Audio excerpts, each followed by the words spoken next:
The Meg, aka Megalodon, roamed the oceans long after dinosaurs were wiped out by the Great Meteorite.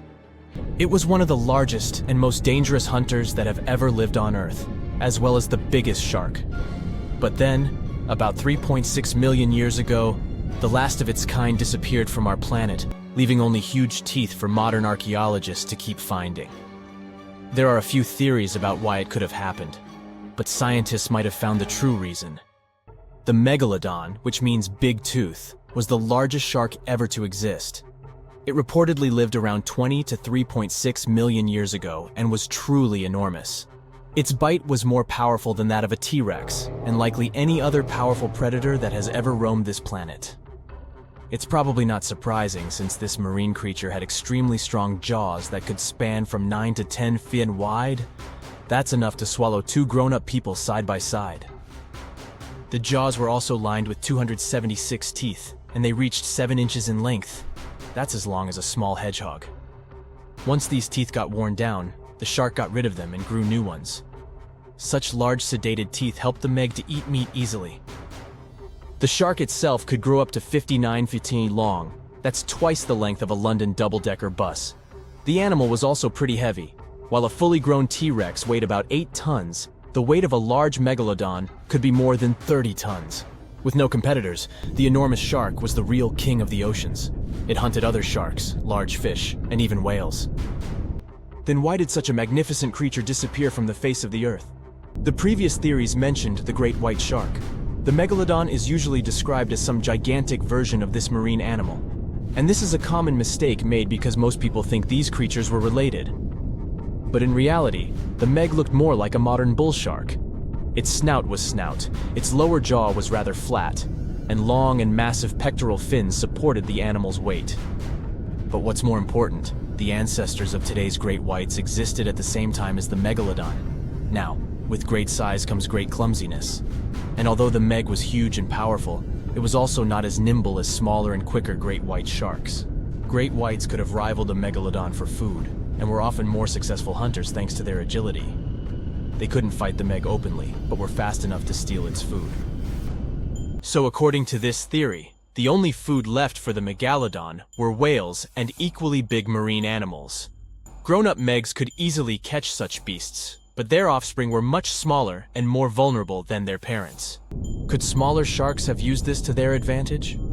Maybe while megasharks were still little, they became a meal for great whites, as well as bull and tiger sharks.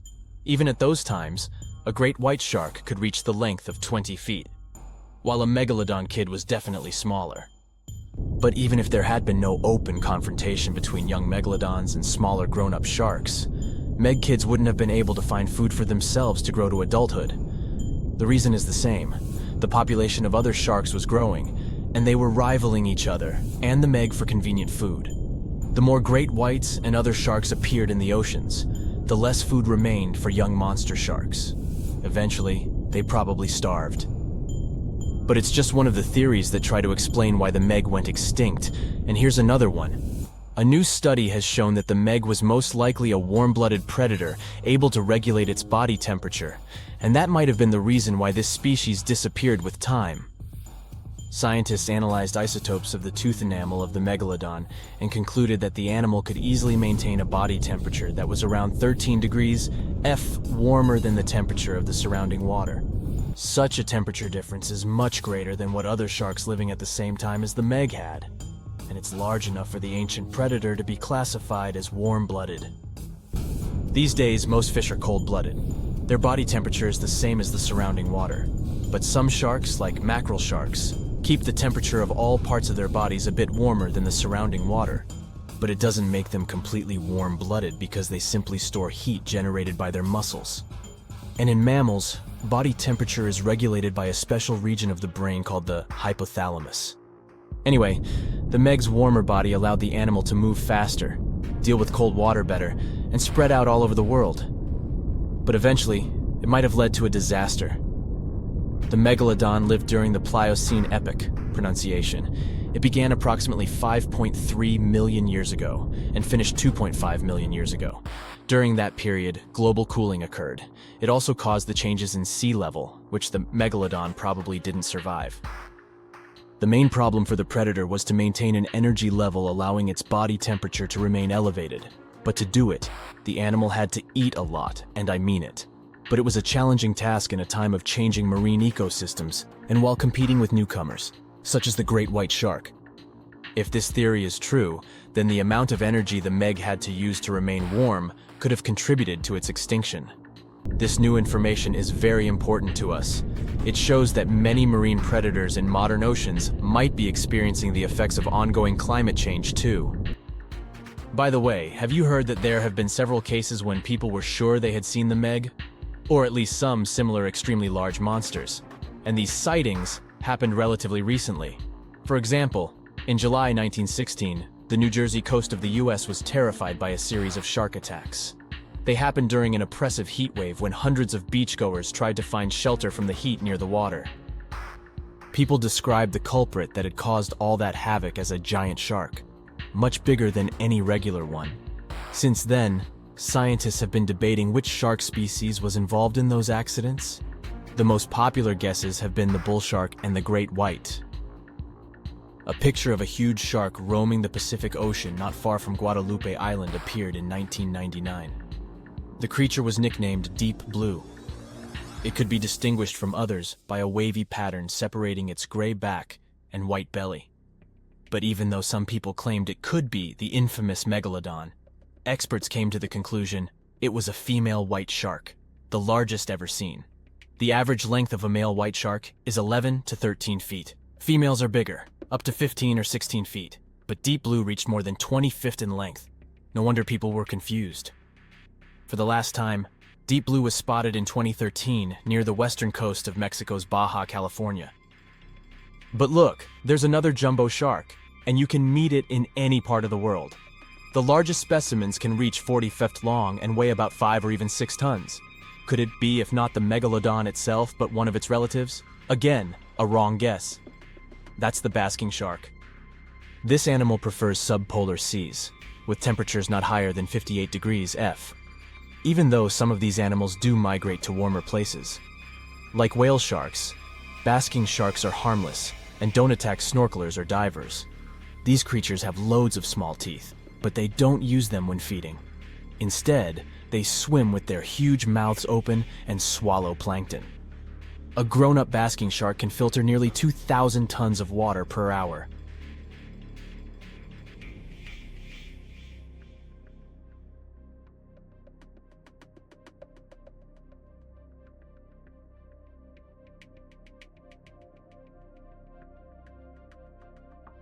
The Megalodon shark roamed the oceans, scaring and chewing everything to pieces long after the dinosaurs were wiped out by the great meteorite. We know that it was the largest and most dangerous hunter that ever lived, as well as the biggest shark. It was the king of all seas, swimming freely between most parts of the ocean. But then, about 2.5 million years ago, the last of its kind disappeared from Earth forever, leaving only huge teeth to be found by modern archaeologists. And it could be because of the great white sharks. The Megalodon is usually described as a sort of gigantic version of this marine animal. This is a common misconception people make because these creatures were thought to be related. In fact, the Meg looked more like a modern bull shark. It had a short snout, a flat lower jaw, and long and massive pectoral fins that supported its weight. And what's more important, the ancestors of today's great whites existed at the same time as the Megalodon. But with great size comes great clumsiness. Although the Meg was huge and powerful, it was also not as nimble as the smaller and quicker great white sharks. Researchers believe that great whites actually rivaled with the Megalodon for food and were often more successful hunters thanks to their agility. They couldn't fight the Meg openly, but were fast enough to steal its food. So, the only food left for the Megalodon were whales and equally big marine animals. Adult Megs could easily catch such beasts, but their offspring were much smaller and more vulnerable than their parents. Scientists believe other sharks could have used this to their advantage. While the Megalodon was still little, it often became a meal for great whites, bull, and tiger sharks. Even then, a great white shark could be almost 20 feet long. while a Megalodon pup was typically twice as small. A pretty easy meal for a great white. But even if there had been no open confrontation between young Megalodons and smaller adult sharks, Meg pups wouldn't have been able to find food for themselves to grow to adulthood. The population of other sharks was growing, and they were rivaling with each other and the Megs for food. The more great whites and other sharks there were, the less food remained for the young monster sharks. Eventually, they would have simply starved. As if this wasn't enough for the Megalodon to cease to exist, their favorite big munch, the whales, began to adapt to changing conditions on Earth. The Meg was a warmth-loving shark, and it was abundant in tropical and subtropical waters. When they first evolved, about 20 million years ago, the climate on the planet was much milder. Both land and seas were generally warmer, and so the Meg could swim and eat wherever it pleased. As years went by, the climate went on changing though.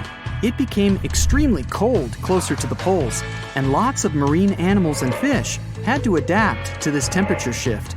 But the Megalodon didn't cope as well. It still loved warm waters, so it stayed where it felt comfortable, even if that area was shrinking. What it didn't realize was that whales were among those who became okay with the cold. The big marine mammals went further north, and Meg was left without a supper. It was the largest fish our Earth had ever seen, and its bite was strong enough to crush a car. The largest of its teeth found was the length of a remote control. It consumed about 2,500 pounds of food a day. That's like 3,300 cans of tuna for you. The earliest Megalodon fossils are from about 20 million years ago, but you won't see its skeleton, and that's because the mighty Meg had no bones. A skeleton made from bones gives most animals their body shape and strength. Sharks, though, come from the same subclass as rays, skates, and sawfish and have cartilage instead of bones. Cartilage is a tissue that is softer and more flexible than bones, but it's still tough enough to shape the body and protect the internal organs. Some areas are more flexible, since cartilage is weaker, and some, like the shark's head, are much tougher thanks to calcified cartilage. Their snouts, though, are made of really soft and flexible cartilage to work like a bumper in case of a collision with some dangers. Who knows if they'd be able to do all this with a heavy skeleton? Plus, cartilage makes their jaws more flexible, and they can open their mouths much wider than they would with a jaw made of bone. Our hero, Meg, was no exception, and it had the strongest bite of all living creatures, which was also made possible by a skeleton made of cartilage. Sharks take full advantage of their cartilage. It helps them swim and turn fast while hunting. One drawback of this type of skeleton is that it was really tricky for scientists to establish the shape and size of Meg. Normally, they would do it using fossilized bone skeletons or their parts. With Meg, they had to guess based on the teeth they found and comparisons with living relatives. A more recent 3D computer model was based partially on scans of a preserved spine discovered in the 1860s. The model showed that Meg was bigger, faster, and even hungrier than scientists had previously thought. Looks like an average Megalodon was 52 feet long. That's slightly bigger than the height of the Hollywood sign and weighed 10 times as heavy as an elephant. There were also much bigger creatures. Scientists still aren't sure how the Megalodon got this size. The fact that there were bigger and smaller Megs probably has to do with a little something called Bergmann's rule. It says that the temperature of the surrounding environment affects the animal's body size because they either need to conserve or shed heat. The Megalodons that reached cooler waters probably needed more body weight to make sure they survived in low temperatures. Those living in warmer waters had to be smaller to avoid burning up. If the researchers were correct in their calculations, it also means that Meg reached a cruising speed of over 3 miles per hour, which is much faster than other sharks. The still-living great white shark can cover a distance of nearly 7,000 miles without stopping, which is 9/10 as long as the diameter of Earth. It looks like the Megalodon could have gone much further. Megalodons managed to survive on our planet for nearly 70 times longer than humans have. They were roaming the oceans for around 20 million years, and you could see them pretty much anywhere except near the poles. Scientists discovered the most northern fossils off the coast of Denmark and the most southern in New Zealand. The reason why there were no megalodon teeth found in Antarctica is most likely that these adapted to only warm tropical and subtropical waters. The younger ones like to keep to the shores, while full-grown adults preferred coastal areas, but they could easily move into the open ocean as well. When our planet went through a period of global cooling and drying, and the seas began to freeze around 3.6 million years ago, there was less and less room for meg to thrive. Much of their prey, like smaller whales, seals, and sea turtles, disappeared or relocated to waters that were too cold for our hero. And at the same time, the number of its natural competitors, like smaller predatory sharks, like the great white shark, and whales, increased. This shifting food chain dynamics could have been even more dangerous for the meg than the cold ocean water. You're used to seeing them on the big screen as heartless monsters, but these huge sharks were actually loving and caring family guys. Scientists discovered several megalodon nursery areas in Florida, Maryland, Panama, and off the coast of Spain. It looks like they gave birth to their young in shallow water environments. Then, little megs would stay there with adults protecting and raising them until they were ready to fight off predators. The mighty meg had 276 teeth in 5 rows in its mouth. Similar to other sharks, it was fast in replacing its worn-out or lost teeth. With 4 or 5 rows of teeth in its mouth, it basically acted like a conveyor belt, able to grow back damaged or missing teeth. This means that an adult megalodon probably would have grown several thousand teeth throughout its lifetime. Although the great white shark is often mentioned as Meg's closest relative, they'd hardly be distant cousins. The ancestors of today's great white existed at the same time as the Meg, but they weren't best friends and even rivaled each other. The great white shark wouldn't win in a head-to-head fight with a Meg, but it was a better hunter using its smaller size and agility to snap up the giant's prey quickly. This only left the bigger fish and whales for the Meg, but its food supplies began to run out as the whales swam to the cooler new seas. Rather than a great white, the megalodon is more like a modern bull shark. It had a short snout, a flat lower jaw, and huge pectoral fins to support its massive weight and size. We also speak of Meg as an extinct giant, but can we be 100% sure it isn't hiding somewhere as we speak? After all, we've only explored 5% of our oceans altogether. The Mariana Trench is the deepest oceanic trench on Earth, and you could dip the whole of Mount Everest in its deepest part, and over a mile of it would still be above the surface.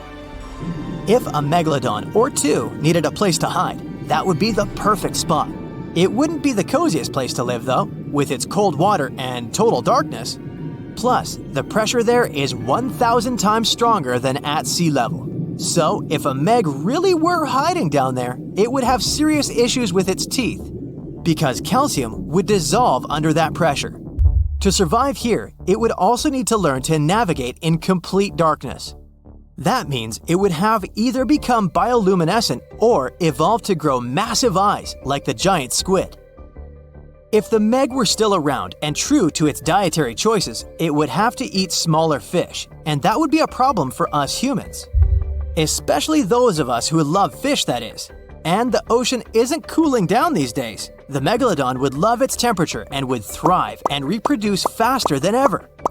Those giants would create some massive problems for cargo ships and cruising vessels. In case you're now scared at the thought of meeting a megalodon, relax. Most scientists don't think it's possible because of our hero's size. Most foods that megalodons like to eat live in shallow ocean areas and not in the deep, deep sea. Meg would need to come up for dinner every now and then, and it's kinda hard to miss a creature this big. They're both giant prehistoric creatures to us, but the megalodons and the dinosaurs never actually coexisted. The dinosaurs probably died out about 66 million years ago. Megalodons seem to have appeared a bit later. The giant shark that terrorized the oceans some 20 million years ago For 13 million years, this 60-ton beast dominated the warm waters of our planet. Though, some believe that the Meg still lives in the most remote and deepest parts of the ocean. It's a hot summer day. It seems only logical to go for a swim in the sea. You're floating on your back, completely relaxed. Your eyes are closed. Your breath is even. Water's pleasantly cool around your body. A light breeze touches your face. You feel calm enough to doze off. Suddenly, something bumps into your leg. Yanked out of your half-slumber, you begin to flail until you're face-to-face with the invisible danger. Luckily, all you spot is a couple of easily recognizable fins and cute smiley snouts. Phew, just dolphins. Guess you're lucky to meet them in the wild. These amazing creatures are so close, you can touch them. You've heard people say dolphins' skin feels rubbery, but to your mind, it's more like the inner part of a hard-boiled egg. One of the animals is so close to you that its salty smell fills your nostrils. You know, though, that dolphins don't have sweat glands. It means they don't sweat and are pretty much odorless. The smell you sense comes from the water they swim in. The largest and most ferocious predator to ever haunt the oceans, the Megalodon shark dominated the seas for centuries before coming extinct millions of years ago. However, scientists managed to discover very few remnants of the giant shark. Everything we know about the great beast we've learned thanks to fossils of its giant teeth, which are just about the size of the average human hand. A megalodon skeleton has never been discovered. Shark skeletons are made mostly of cartilage, meaning that they decompose quickly. Luckily, sharks continuously shed and regrow teeth throughout their lives. One shark can go through 40,000 teeth in a single lifetime. Scientists have managed to study different types of shark species based on their teeth alone.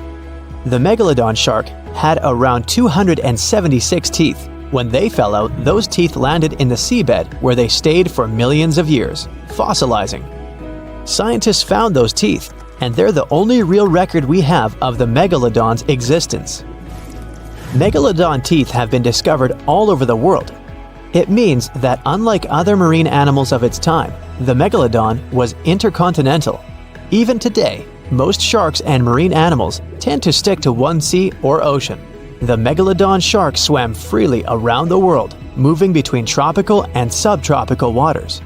Megalodon teeth have been found in every continent apart from the freezing cold waters of Antarctica. When a megalodon makes a starring appearance in a movie or TV show, it's portrayed to look like a giant version of a great white shark. Scientists previously believed that the megalodon and the great white shark both descended from one common ancestor. Still, it's not true. In fact, it's more likely that the megalodon was the arch-enemy of the great white shark's ancestor, the broad-toothed mako shark. That means Megalodon wouldn't have looked so similar to the great white after all. In reality, the Megalodon would have a shorter nose than the great white, along with longer pectoral fins to give the giant shark a stockier and more threatening build. They both had an excellent sense of smell though, so even in prehistoric times, it wasn't a good idea to go swimming with a chunk of raw meat in hand. And it certainly isn't safe now. Whether the Meg's hiding somewhere in the depths, which some still believe is true, or it's gone forever, younger cousins will still be there waiting. Also, both of them like to go after big marine mammals, so they would certainly have things to do together. That is, until the Meg got moody and accidentally ate its friend. You never know. These guys had a different hunting style.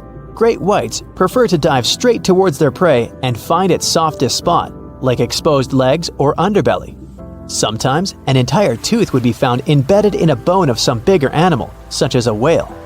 Without the main parts they use for swimming, poor sea animals were then helpless and unable to escape. Yet whales were just a smaller part of Megalodon's diet. Seals, sea cows, squids, dolphins, other sharks. The good old Meg probably wouldn't say no to some random school of smaller fish swimming into its mouth either. Nothing better than a good snack after a big tasty dinner. Even those giant turtles weren't safe with their thick shells. The Meg probably took them as a dare challenge on a daily basis. Scientists have used computer simulations to try and work out the hunting style of the ancient shark. Using this technology, scientists have discovered that the Megalodon's attack style was very different from that of modern-day sharks. Modern sharks dive straight for their prey's most vulnerable spot, for example, the soft underbelly of a seal. The Megalodon's teeth were uniquely suited to biting through tougher areas of cartilage. So, evidence suggests that a Megalodon would first chew the tougher fins of their prey, rendering them unable to swim away before launching into their final attack. Some people believe that the Megalodon is still alive today, lurking at the depths of the ocean's waters, but it's unlikely to be true. Megalodons are a warm water species, which means they would be unable to survive in the cold waters of the deep ocean. Most of the Megalodon's potential prey live in shallower waters, meaning there would be very little for the Megalodon to eat at deep sea level. Simply put, if there was an animal as big as the Megalodon still living today, we would have spotted it by now. It is unlikely that you'll run into a Meg though. The sharks, like us, preferred warm coastal waters. Deep ocean living would be too cold for the beasts, and food would be scarce. Their entire bodies would also have to evolve to avoid being squished by the enormous water pressure down there. It's unlikely they're still around, but not impossible. Some good news if you do run into one is that the shark is pretty unlikely to eat you. You are way too small a meal for the Megalodon, even if you have a couple of friends with you. This guy eats whales that are over 50 feet long. If you're having a beach party though, it's a different story. In a beach full of swimmers, the shark very well might creep up, scooping several humans into its giant mouth without even chewing. The fearsome name Megalodon comes from two Greek words, megas, meaning big, and odont, meaning tooth. Combined, they mean big tooth, and it certainly lives up to its name. Just one of its chompers is the same size as a human head. It had 276 humongous teeth in total, across 5 terrifying rows. In all of history, only a couple of saber-toothed cats and the T-Rex had consistently bigger teeth. Now that's a showdown I'd like to watch. The Megalodon vanished millions of years ago, leaving only huge teeth to be found by modern archaeologists. They literally disappeared with very few traces left. Scientists believe that over time, deep sea levels dropped and the ocean's temperature went down rapidly. Over a third of all marine life was wiped out as the oceans cooled and the number of animals at the bottom of the food chain plummeted. This had a catastrophic effect on the hungry predators at the top. Sorry guys. It became way too cold for these sun-loving sharks too, which made it difficult for them to reproduce since they gave birth in warm waters. The Megalodon is usually described as a sort of great white shark, but this is just a common myth. In fact, the ancestors of today's great white existed at the same time as the Meg, but they weren't best buddies and were even in competition with each other. The great white shark was a better hunter using its smaller size and agility to snap up the Meg's prey quickly. They were also known to eat Meg pups, who were only half their size. This didn't exactly help the whole extinction thing. While a great white was no match for an adult Meg in a head-to-head fight, they sure weren't scared of stealing their food. This only left the bigger fish and whales for the Meg, but its food supplies began to run out as whales swam to the cooler new seas. The whales adapted to prefer the colder temperatures, leaving our friend the Meg behind. The Megalodons either starved or were frozen into extinction by the Ice Age. Rather than a great white, the Megalodon is more like a modern bull shark. It had a short snout, a flat lower jaw, and huge pectoral fins to support its massive weight and size. As scary as they are, these sharks were actually caring family guys. Several Megalodon nursery areas have been discovered in Florida, Maryland, and Panama. They gave birth to their young in shallow water environments. We know this from discovering loads of tiny Megalodon teeth found in these areas. I wonder if they had nannies too. The Megalodon was the biggest shark to ever live. Not only that, it's one of the biggest fish and the largest predator in Earth's history. Over 3 times longer than the biggest great white shark on record. The females have also been found to be twice the size of the males. The Megalodon could swallow a small car without even touching its teeth, if cars had been around then. In fact, the Meg was so big and powerful that it had no natural predators. It was the uncrowned king of the seas, swimming freely from ocean to ocean. This cosmopolitan creature was found all over the world, from America to Europe and Australia and Japan, assuming there were countries back then. Meg fossils have been found on every continent except Antarctica. Everybody skips Antarctica. Science tells us that the Megalodon went extinct over 3.6 million years ago. But could they still be alive at the deepest depths of the ocean? The fearsome name, Megalodon, comes from two Greek words, megas, meaning big, and odont, meaning tooth. Combined, they mean big tooth, and it certainly lived up to its name. Just one of its chompers is the same size as a human head. It had 276 humongous teeth in total, across 5 terrifying rows. In all of history, only a couple of saber-toothed cats and the T-Rex had consistently bigger teeth. Now that's a showdown I'd like to watch. The Megalodon vanished millions of years ago, leaving only huge teeth to be found by modern archaeologists. Only around 80% of the ocean has been explored, so who knows what's lurking at the bottom. If you did manage to make it down, it's unlikely that you'll run into Meg though. The sharks, like us, preferred warm coastal waters. Deep ocean living would be too cold for the beasts, and food would be scarce. Their entire bodies would also have to evolve to avoid being squished by the enormous water pressure down there. It's unlikely that they're still around, but not impossible. Now, about the appearance of the Megalodon.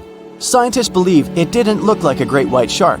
The Megalodon belongs to a different fish family and most likely looked like a giant sand tiger shark. Flattened snout, small eyes. Its dorsal fin moved backward. The sand shark has 2 dorsal fins about the same size.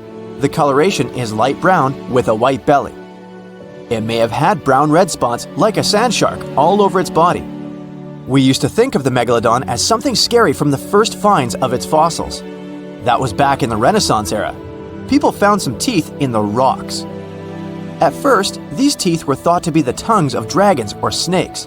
And here is the first drawing of what the owner of these teeth supposedly looked like. A massive snout with a scary nose and a bunch of razor-sharp teeth. The Megalodon is usually described as a sort of giant great white shark, but this is just a common myth. In fact, the ancestors of today's great white existed at the same time as the Meg. But they weren't the best buddies and were even in competition with each other.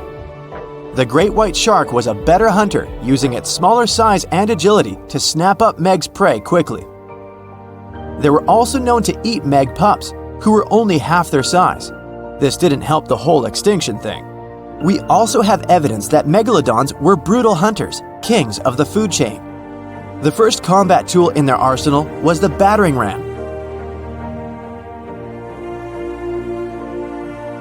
The Megalodon would take its prey by surprise. It had only one chance to hit it.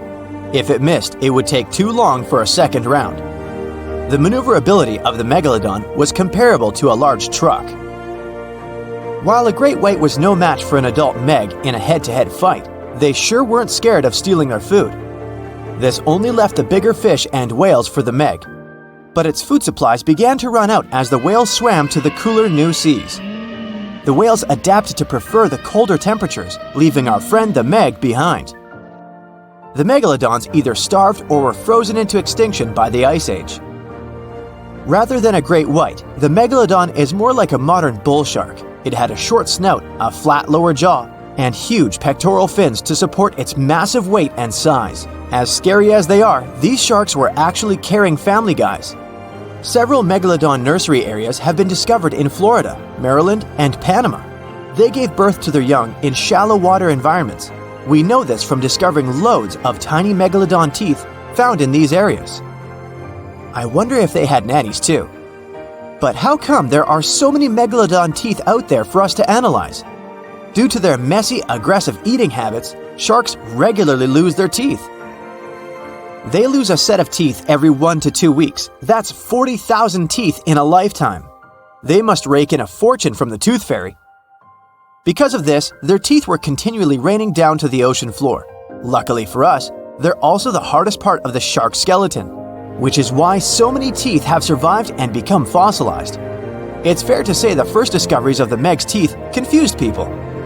Early discoverers thought that the Meg's teeth were petrified tongues of ancient serpent creatures. They even used to call them tongue stones. It's also a common myth that the Megalodon was around at the same time as the dinosaurs, although this would have been pretty cool. The dinosaurs were wiped out around 66 million years ago, but the Megalodons came much later.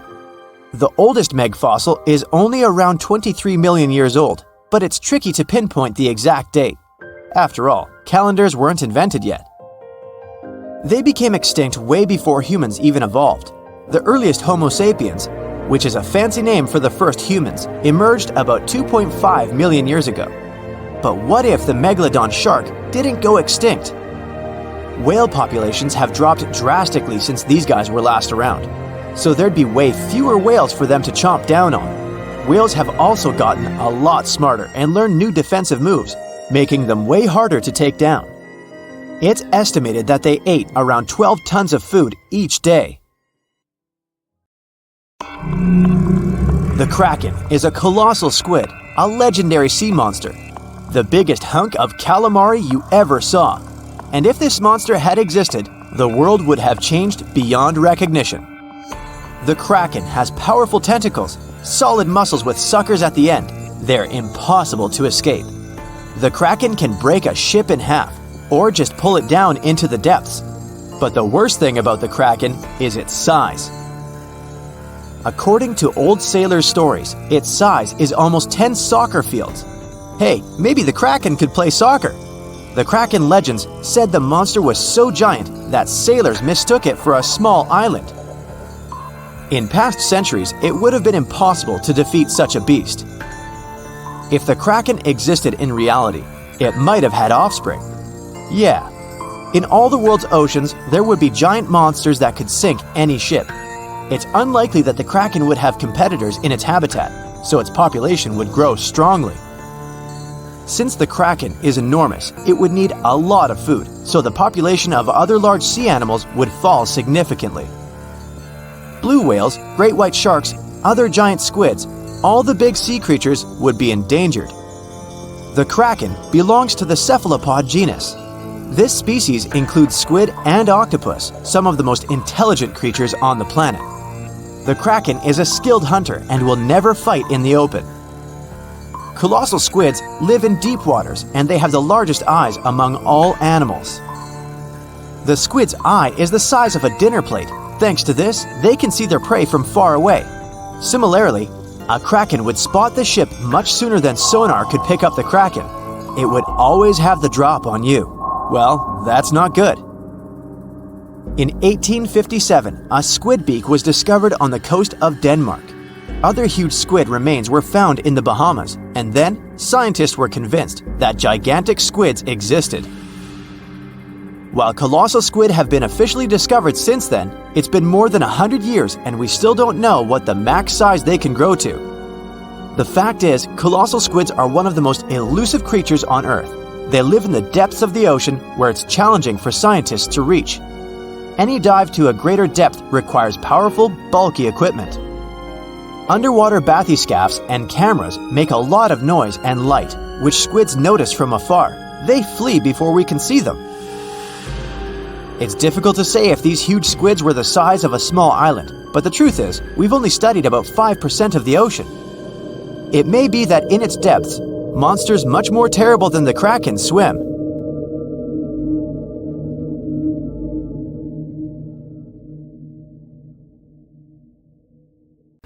The water is bubbling under the fishing boat as if something is coming up out of the water. It gets closer and closer. The water seems to boil. Suddenly, you see giant jaws and glistening teeth. Seconds later, a huge shark jumps out of the water and crushes the boat in one bite. It was the Megalodon, the largest fish that ever existed on Earth. Now, we pictured the Megalodon as this, an enlarged version of the white shark for a long time. But scientists continue to argue about its appearance. So far, they agree that the image of this giant shark was wrong. Here's the data that scientists are sure of. Size, about 50 feet long. That's as big as a school bus and comparable to the length of a subway car. 8.5 times the height of an average person. Let's compare it to the modern white shark. The Megalodon is 3 times bigger, but that's just a rough estimate. We don't have a fully preserved skeleton of the Megalodon. That's because it didn't have any bones, but cartilage. Not much of that left in the 3.6 million years since the Megalodons went extinct. All that survived were teeth and a few vertebrae. By comparison, dinosaurs went extinct about 66 million years ago, but their solid bones are perfectly preserved, and we have many different examples of their skeletons. Scientists have calculated the size of a megalodon based on its teeth and jaw. Now, this is one tooth. It's about 7 inches long, bigger than the palm of your hand, and 3 times the size of a modern white shark's teeth. The megalodon jaw was 6 feet wide and chalked up 5 rows of teeth, a total of 276 razor-sharp chompers. The other preserved remains are the vertebral column. It consists of 150 vertebrae, each 6 inches wide. They contain much calcium because, well, megalodon love fresh cold milk. Nah, it's because the vertebrae had to withstand the enormous mass of a giant shark. Based on those fossils, scientists created a model and calculated only the approximate size of the megalodon. But it could hardly have been any bigger. It's all about breathing. The bigger the fish, the more oxygen it needs, which means a larger gill area. That's the organ that filters the water and collects oxygen. If the megalodon were any larger, it would have trouble breathing. So, scientists believe that 50 feet is the maximum size of an individual. On average, they were a few feet smaller. Whew. Now, let's talk weight. On average, one megalodon weighed about 30 to 35 tons. By comparison, a white shark weighs 1 ton, which is 30 times less. Hey, trust me. A school bus is 4 times lighter at 7.5 tons. The weight of a megalodon can be compared to an empty Boeing 737. But the modern blue whale beats the megalodon in size and weight. 98 feet long versus 50, almost twice as long. Blue whale's weight is about 180 tons. That's like 6 megalodons or 6 passenger planes, or like 33 adult elephants. Hey, don't you love the comparisons? Now, about the appearance of the megalodon. Scientists believe it didn't look like a white shark. The megalodon belongs to a different fish family and most likely looked like a giant sand tiger shark. Flattened snout, small eyes. Its dorsal fin is moved backwards. The sand shark has 2 dorsal fins about the same size. The coloration is light brown with a white belly and may have had brown-red spots like a sand shark all over its body. We used to think of the megalodon as something scary from the first finds of its fossils. That was back in the Renaissance era. People found some teeth in the rocks. At first, these teeth were thought to be the tongues of dragons or snakes. And here's the first drawing of what the owner of these teeth supposedly looked like. A massive snout with a scary nose and a bunch of razor-sharp teeth. We also have the evidence that megalodons were brutal hunters, kings of the food chain. The first combat tool in their arsenal was the battering ram. The megalodon was a slow swimmer, though. It could only accelerate up to 11 miles per hour. In comparison, the modern white shark can reach 35 miles per hour in a dash for its meal. The fastest human swimmer could only go 6 miles per hour. Well, good luck with that. But the megalodon had incredible mass. Though slow, its battering ram had tremendous power. The megalodon would take its prey by surprise. It had only one chance to hit it. If it missed, it would take too long for a second round. The maneuverability of the megalodon was comparable to a large truck. But if the ram was successful, the prey was stunned and couldn't move. At this point, the megalodon aimed at vulnerable spots, like the fins and tail of the prey. Scientists have found many ancient whale remains with megalodon tooth marks. It turned out that the giant shark knew where its prey's vital organs were located and could strike at them. When the prey was immobilized, the megalodon bared its teeth. An adult person could easily fit into its open jaw at full height. And according to various estimates, the bite force of the megalodon was almost 11 tons. Now imagine the weight of 3 SUVs concentrated at the tip of a sharp tooth. That's 9 times the power of the largest white shark bite, and 6 times the power of the modern record holder for biting, the saltwater crocodile. Here, look at a map of where the remains of the megalodon were found. South and North America, Europe, Asia, Australia. It was the master of all seas and was comfortable anywhere on our planet. We've even found some remains of the giant shark in freshwater sediments. Perhaps it wasn't afraid to enter rivers to hunt. Now, other scientists say that maybe the megalodon wasn't even a predator, all because of its size. It couldn't swim fast. It couldn't even make short dashes like the white shark. If prey tried to escape, the Megalodon didn't rush into pursuit because it could never catch up with it. Another problem is the skeleton of the Megalodon. The cartilage is weaker than the bones, so the musculature of the giant shark was not as massive and robust in the first place. The Megalodon may even have been a scavenger and never got into fights. This is one of the reasons why ancient sharks became extinct. Megalodons like shallow, warm waters, with temperatures ranging from 53 degrees Fahrenheit. But over 3 million years ago, the climate turned colder. This deprived the Megalodons of territories and plenty of food. The primitive whales that had been the main diet of the giant sharks began to disappear. Faster predators took the remnants of food. The Megalodon started to starve. In evolution, a new player entered the field, the toothed whales, ancestors of the modern killer whales. They lived in packs and had bigger brains than the Megalodon. So, over time, they started to compete with the Megalodon. They took advantage of its clumsiness. A group of killer whales could easily win a competition against a giant shark. Many scientists believe this was the reason for the disappearance of the largest shark in the world. But there are theories that the Megalodon is still alive and roaming the dark waters of our planet. Several Australian fishers have allegedly encountered a shark of incredible size, but no one can confirm these testimonies. Fans of this theory believe that giant sharks can hide in deep waters away from human eyes. In the Mariana Trench, for example, it's the deepest place on our planet.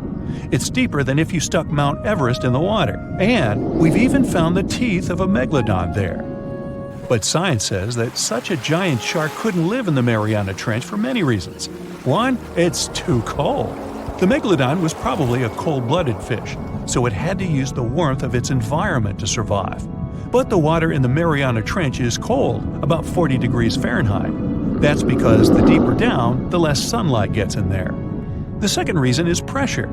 Every 30 feet deep increases the pressure by 1 atmosphere. That is, at the depth of 100 feet, the water presses you 3 times harder than you would feel it at the surface. The weak muscles and cartilage of the Megalodon wouldn't allow it to dive too deep into the Mariana Trench. And most importantly, food. The farther from the ocean's surface, the fewer living organisms. Megalodons used to eat primitive whales, ranging from 10 to 20 feet. Small fish only inhabit the Mariana Trench. A Megalodon would never be able to catch one. And, judging by its size, all the Megalodon did was eat and then look for food again. Compare its weight to that of a human. The average human should get about 2,000 calories a day with an average weight of about 180 pounds. The Megalodon weighed 470 times that and needed many more calories. So, even all the fish inhabiting the Mariana Trench could hardly feed a Megalodon for even a few days. So, all these theories, of course, are not true. But still, it's just smart to be careful out there. Know what I mean? Welcome to another Fight of the Century. The first participant enters the ring. It's the Megalodon. This shark lived 23 to 3 million years ago, and right now, it holds the title of the ultimate hunter of all times. The second fighter is in the ring, and it's the Dunkleosteus. It lived around 350 to 380 million years ago, and was the largest fish of that time. These creatures swam all over the world and aroused fear with their armored heads and mighty jaws. The Megalodon has the title of one of the best hunters ever. Scientists have been able to figure out the ancient sharks' hunting tactics. They learned that these creatures somehow knew where their opponents' vulnerable spots were. They hit vital organs and were quick to disable their enemies. Sometimes these ancient sharks would also aim at the fins of larger sea creatures to immobilize them. It left the bigger opponents defenseless and unprotected. Another tactic the Meg used was a battering ram approach. The massive shark would crash into a whale, leaving it with no chance to escape. In other words, intellect and strategy were the Megalodon's most important skills. At that time, the Meg was the largest shark in the world. But in the oceans, there were creatures much larger than that. For example, whales. And the Meg didn't always have the courage to charge them. As for the Dunkleosteus, its trump card was its powerful jaws. Usually, the fish would swim toward a smaller animal. Then, in a split second, it would open its huge mouth, and the future meal would be pulled inside along with water. So long, Charlie! As the creature matured, its jaw shape changed. That's why, after being born, it could feed only on large soft fish. But as it aged, it got the ability to bite through tougher stuff. And later in life, the Dunkleosteus began to munch on sea creatures with hard shells, or basically any sea animal that existed at that time. Do you hear the sound of the gong? It means it's time for our sea monsters to meet face to face. They run into each other in the vast waters of the ocean. The Megalodon is the first to notice its opponent. The shark wants to use its battering ram approach against the Dunkleosteus' powerful armor, so it begins to speed up. But Dun dodges and avoids the collision. As the Meg turns around, the Dunkleosteus gets a chance to grab the shark by the tail. In a split second, its powerful jaws close on the shark's fin. Ow! But the fish's bony plates are too short to bite through the Meg's thick skin. The Megalodon begins to twist and wag its powerful tail to throw the Dunkleosteus off its body. It looks like a rodeo. Dun gets a powerful slap and is left stunned for a moment. The Megalodon uses this time to turn around. A couple of seconds later, the massive shark opens its huge jaw and ends the fight with one bite. Aww. So today, the Megalodon proves once again that it's worthy of its title as the best hunter of the SeaWorld. The ancient shark continues its wanderings in search of a stronger opponent. Stay tuned. Ladies and gentlemen, welcome to the fight of the century. In the left corner is the most famous dinosaur of all time, Tyrannosaurus Rex. Let's call her Tyriana. She existed about 70 million years ago and was a true queen in today's North American territory. In the right corner is the nightmare of the sea, Megalodon. This one's named Megan. This species went extinct about 3 million years ago, but legends about it are still alive. It's the largest shark that ever existed, and it was a super predator in its time. Even though our T-Rex is not the biggest of its kind, Tyriana still remains one of the most dangerous. But now, let's look at the size of her opponent. The size of the Megalodon is still a controversial thing. The fact is that the only remains of this ancient shark are teeth and vertebrae. So, scientists can only guess about the real size of this shark. But even by the most modest calculations, it's bigger than T-Rex. So, in the size category, Megalodon left no chance for T-Rex. The first point goes to the giant shark. But what about maneuverability? Tyriana seems to be big and clumsy. However, T-Rex had excellent balance because of her massive tail and could turn and change direction very quickly. And look at her legs. Ooh, she clearly doesn't miss a leg day.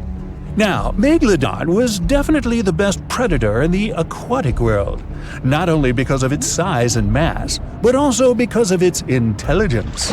Scientists have found traces of Megalodon's teeth on the remains of whales. They concluded that Megan aimed at her prey's weakest spots and knew where the vital organs were located. Other remains of Megalodon's victims had many bone fractures. This suggests that she was not shy about using her weight as a ram. Such a 50-ton ram could easily break through concrete walls. So, this shark had two main techniques, ram and ultimate bite. But the arsenal of T-Rex is much broader. Like a Megalodon, it had the strongest bite of its kind and also used a ram. Although its weight was not as big as Meg's, Tyriana could reach a much higher speed, and its impact was much more powerful than that of a shark. On top of that, she could strike with her tail, and her legs had a tremendous force and could hold the victim. No doubt, the T-Rex arsenal is much more diverse. So this point goes to the dinosaur. The pride of audience sympathies. T-Rex is undoubtedly the most famous dinosaur of all time. It's appeared in movies, TV series, cartoons, video games, my worst nightmares, and even postage stamps and memes. And its skeleton in the American Museum of Natural History is the most recognizable in the world. But there are also many myths about it. For example, the idea that it could only see moving objects. In a famous movie, the heroes escape from a T-Rex by just remaining frozen in place. Well, first of all, a dinosaur could easily smell them. Secondly, the T-Rex had excellent vision. It was actually 13 times clearer than humans. Megalodon, on the other hand, had the reputation of a real devil. A scene where Megalodon destroys a fishing boat is still a cult favorite and frightening for viewers worldwide. But because there are so few remains left of it, we can only guess what it really looked like. So, Instagram T-Rex would be much more popular. T-Rex takes this point. The gong sounds, and it means it's time to start the fight. These two predators meet on the coast of North America. Megalodon mostly lived in deep waters, but sometimes they hunted near beaches. T-Rex was also in this area, and now these two predators have come face to face. In shallow water, the Megalodon becomes even slower, and T-Rex easily evades its bite. But it's difficult for her to attack the shark, because Tyriana's body does not allow to dive underwater. T-Rex decides to retreat to even shallower water. Megan the Megalodon drops, trying to bite the dinosaur, and just rams her with all of her 50-ton weight. The T-Rex loses her balance and falls down. Now nothing can help her. Ooh.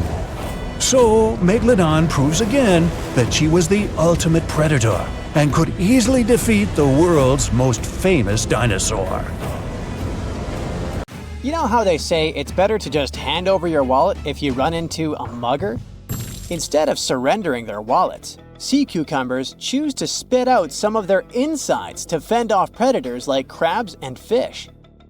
It's a natural defense mechanism for them, and they quickly grow those organs back in just a few days, thanks to special cells inside their bodies. It's not the only weird thing sea cucumbers do. They can actually breathe through their rear end. They have this thing called a respiratory tree that connects to their backside and sits right next to their intestines. So when they suck in water from their behind, it goes into that respiratory tree, letting them absorb oxygen directly into their fluids. Plus, sea cucumbers are the janitors of the ocean. They munch on whatever gets stuck in the sand on the ocean floor. Once they've eaten, they manage to clean out the sand, leaving it nice and tidy after they do their business. As for the clean sand, the stunning white sand beaches in Hawaii are actually a product of parrotfish number 2. These fish munch on algae from rocks and dead corals, and while they're chomping away, they also grind up the leftover bits of coral in their bellies. When they're done, they move their bowels, and voila! It all comes out as beautiful sand. Not only do they play a vital role in keeping the coral reef ecosystem healthy, but they can churn out hundreds of pounds of this white sand every year. Marine animals are seriously impressive when it comes to holding their breath. Just look at sperm whales and elephant seals. They can stay underwater for a mind-blowing 2 hours. Then there's the Cuvier's beaked whale, which holds the crazy record at almost 4 hours underwater. When you compare that to the human record of 24 minutes and 37 seconds held by pro diver Budimir Shobat, it seems pretty insignificant. But what's the marine animal's secret that helps them excel humans this much? Unlike us, these sea creatures have a ton of hemoglobin and myoglobin in their blood and muscles, allowing them to store way more oxygen. When their oxygen runs low, myoglobin steps up and releases even more. Plus, they can tolerate higher levels of CO2, so they don't feel the need to breathe as quickly. There's even a study that found their myoglobin molecules have a unique charge that keeps them from sticking together, which boosts oxygen storage. And on top of all that, they can slow down their heart rate and restrict blood flow to hang out underwater even longer.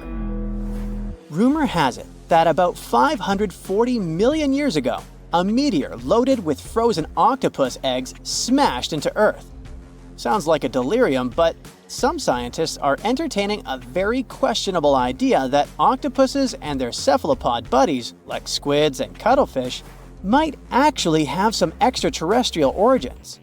The thing is, cephalopods have extraordinary DNA that doesn't look like any other DNA on our planet.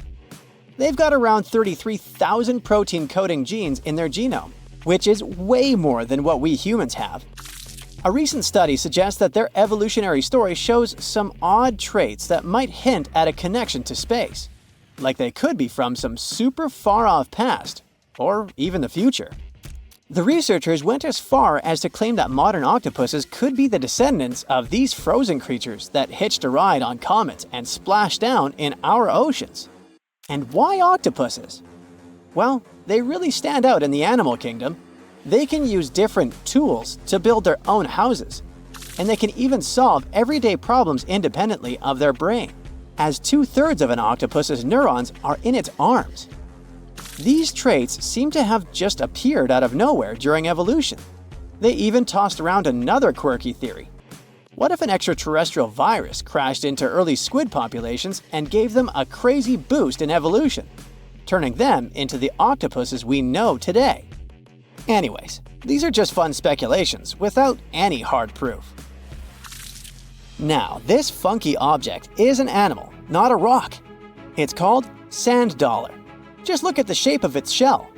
Once sand dollars are exposed to the sun, their shells lose their soft, spiny covering and become bleached white. Back in the day, beachcombers thought these shells looked a lot like big silver coins, kind of like the old Spanish dollar that was about the same size. But if you prefer, you can call them sand cakes instead. These quirky creatures have tiny spines on their surface, and they glide along the ocean floor. They use small tube feet that line the grooves on their underside to grab bits of food like plankton and algae, which they then send to their mouths. Inside, they have 5 triangular teeth that help them munch on their meals. In some Georgia folklore, sand dollars are said to represent coins lost by mermaids. Sand dollars have a unique talent for cloning themselves. They can do this for a bunch of reasons, like when a predator comes around. Some species of sand dollar larvae can actually split in half as a defense mechanism. It takes about 24 hours for them to clone themselves, and the new larvae end up being about 2/3 smaller than the original, which helps them hide from danger. Wait, is that a giant sea hot dog racing through the ocean? Sorta. Some scientists have joked that sperm whales seriously resemble enormous hot dogs. These massive creatures can take quick naps, standing up for about 10 to 15 minutes. They only sleep about 7% of the time, mostly between 6 p.m. and midnight. Sperm whales also have a cool ability to retract and extend their eyes, thanks to a thick retractor muscle around them, but they can't actually roll their eyes in their sockets. Plus, they have the most asymmetrical skull of any mammal out there. Oh, and let's not forget, they have the largest brain of any living creature, weighing in at over 9 pounds. Unlike us humans, if dolphins went into full-on snooze, they'd stop breathing and could drown. So they figured out a genius solution. They let only one side of their brain sleep at a time. This means one half stays awake to keep them breathing and watching out for any potential threats. When they snooze, they only close one eye. If their right brain is resting, their left eye is shut, and vice versa. This unique sleep style is called unihemispheric sleep, and it lets them recharge without ever fully losing awareness.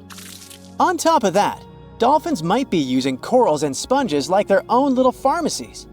Scientists have seen them rubbing their bodies against specific types of coral and sponges, suggesting they might be treating skin issues. They've even spotted dolphins lining up to take turns at these spots, using corals like Gorgonian coral Rumphella aggregata, leather coral, and some sponges. What's really fascinating is that researchers have analyzed these corals and found they contain compounds that could help with dolphin skin conditions, which can sometimes lead to infections and lesions. Now, the big question is figuring out exactly how each type of coral helps dolphins, and if it really boosts their health overall. Sea urchins aren't exactly the Usain Bolts of the ocean.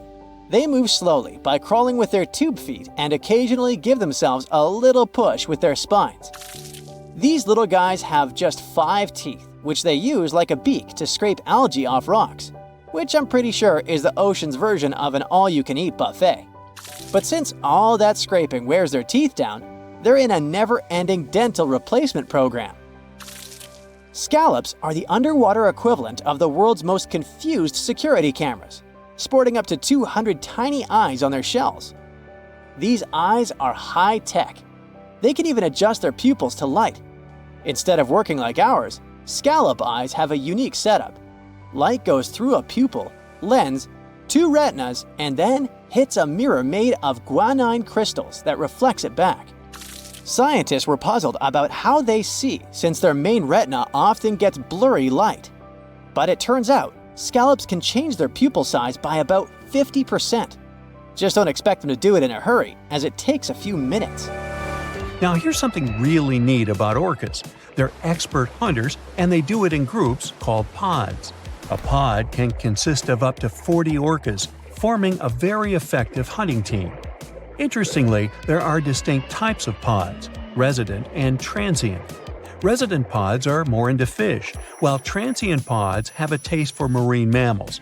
But no matter what type of pod they belong to, all orcas have one thing in common: they are master collaborators. They work together using smart hunting techniques that are often compared to the teamwork of wolf packs. Almost 95% of jellyfish's body is made of water. For comparison, the human body is 60% water. It's probably not a surprise since jellyfish don't have a heart, blood, eyes, or brain. The other 5% of their body weight is proteins, muscles, and nerve cells. Jellyfish have been around for more than 500 million years. This makes them older than dinosaurs. These creatures haven't changed much, and today's jellyfish are pretty much like their ancestors. Electric eels have small eyes that are not so effective in environments with no light, so they mostly rely on their electric organs. Those consist of 6,000 cells. Eels use them to stow power, similar to batteries. These creatures use electricity like bats use their radars or dolphins their sonar. An eel can also produce enough electricity to power a panel of light bulbs. There's a small tropical archer fish that can learn to recognize human faces. This fish has an interesting ability to spit small jets of water from its mouth. Researchers showed the fish the image of two different faces placed side by side. One was unknown and the other was familiar. The fish was supposed to spit water at the familiar one. The creature took the right guess more than 80% of the time. There's such a thing as a sea unicorn. That's an animal called the narwhal. Its horn is actually a tooth that can grow up to 10 feet long. Manatees, also known as sea cows, are distant relatives of elephants. Their weight can go up to 1,000 pounds. These creatures are vegetarian and need to eat around 10% of their total weight on a daily basis. That's lots of sea salad. In some cases, manatees share space with alligators, but they get along pretty well. You can even find a photo from Florida where an alligator rides a manatee's back. Frogfish have special fins that help these creatures walk along the sand. They're very useful in shallow waters. A ghost pipefish is hard to see, but once you spot it, you're bound to get really surprised. Its head makes up over 40% of its body. Crabs don't feel like wasting time on such formalities as putting foods in their mouth. That's why they taste it with their feet, which is where their taste buds are. Marine iguanas are the only lizards on our planet that like spending time in the ocean, even though they mainly live on land. They're herbivores that feed in shallow waters and swim like snakes. Iguanas use their long claws to hold onto the bottom when they need to graze. Green turtles can cross over 1,400 miles when migrating. They try to find the perfect spot to lay their eggs. Penguins sort of fly when they're underwater, reaching a speed of 25 miles per hour. More than 5 million years ago, I've heard, I wasn't around then, deep-sea worms and humans had a common ancestor.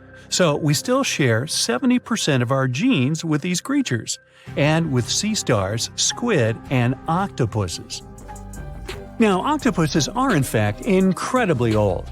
The oldest known fossil belongs to an animal that lived almost 300 million years ago. FYI, this is before our dinosaur buddies roamed the Earth. Wait, there's more! Octopus arms have a mind of their own. That's because 2/3 of their neurons lie in their arms, not in their heads.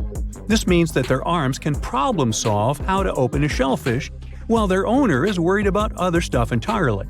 Talk about ninja-level multitasking. Oh, and like other animals, such as chimpanzees and dolphins, octopuses have proven to be good at maneuvering tools, like picking up old shells and using them as a temporary home.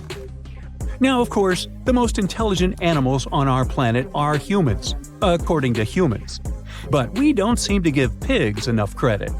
Pigs are so smart they can play video games. No, not Minecraft.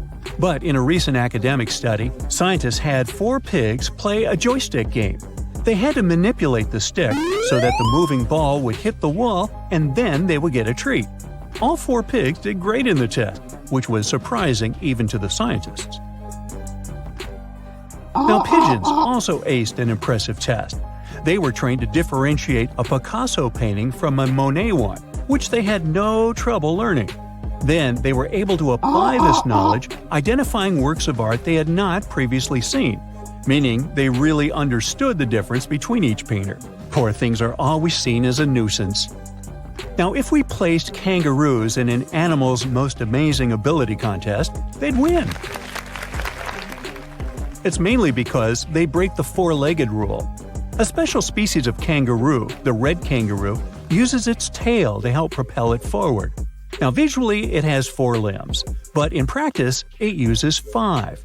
They're biologically built to use their tail as a 5th limb, since it's packed with articulated vertebrae and thick muscles. Of course, it had to be an Australian animal. Deep within the Sahara Desert, you'll find a little creature known as the fennec fox. This huge-eared animal adapted perfectly to survive in its hostile environment. The huge ears help them to dissipate the unbearable heat of the desert, as well as help them to hunt for underground prey. Now meet this guy.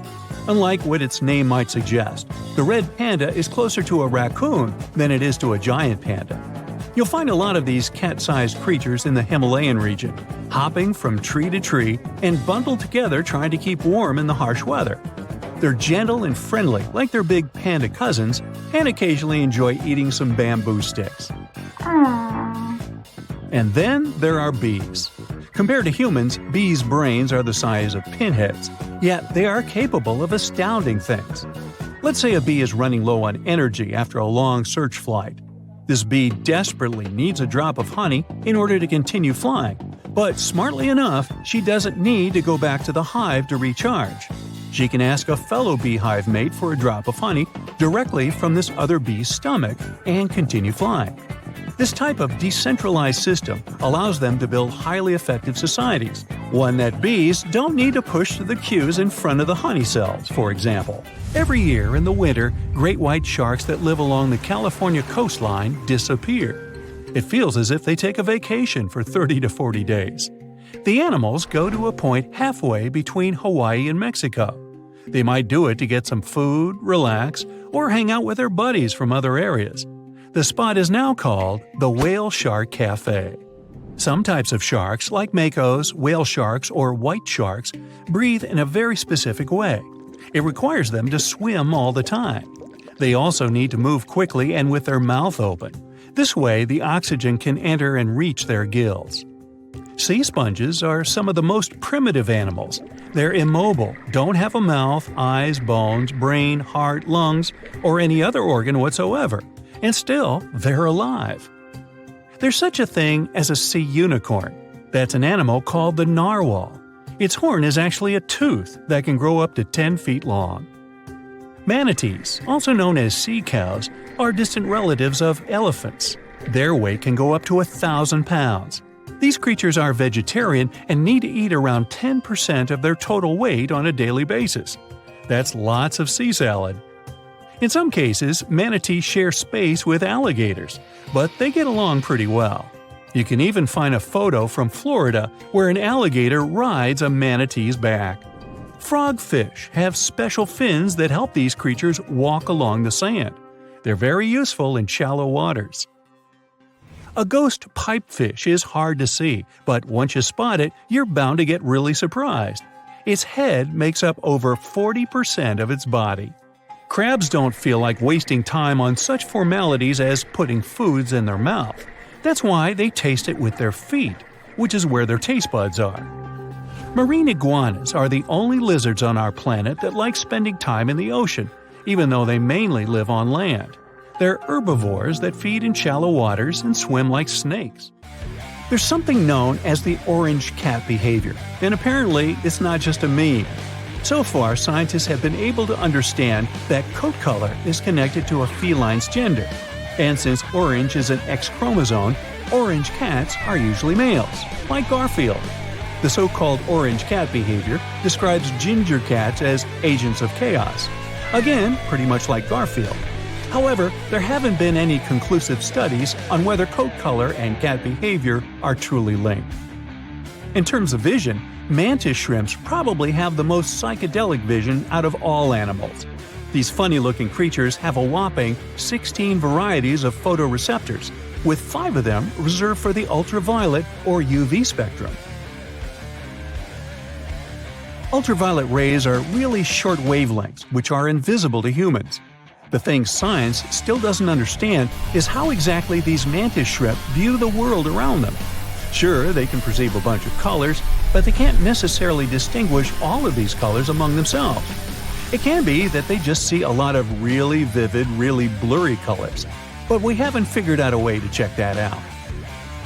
Now, to say sloths are cute is an understatement. They may be one of the friendliest animals in the jungle, but there's more. If you look closely at their fur coat, you'll notice hints of green.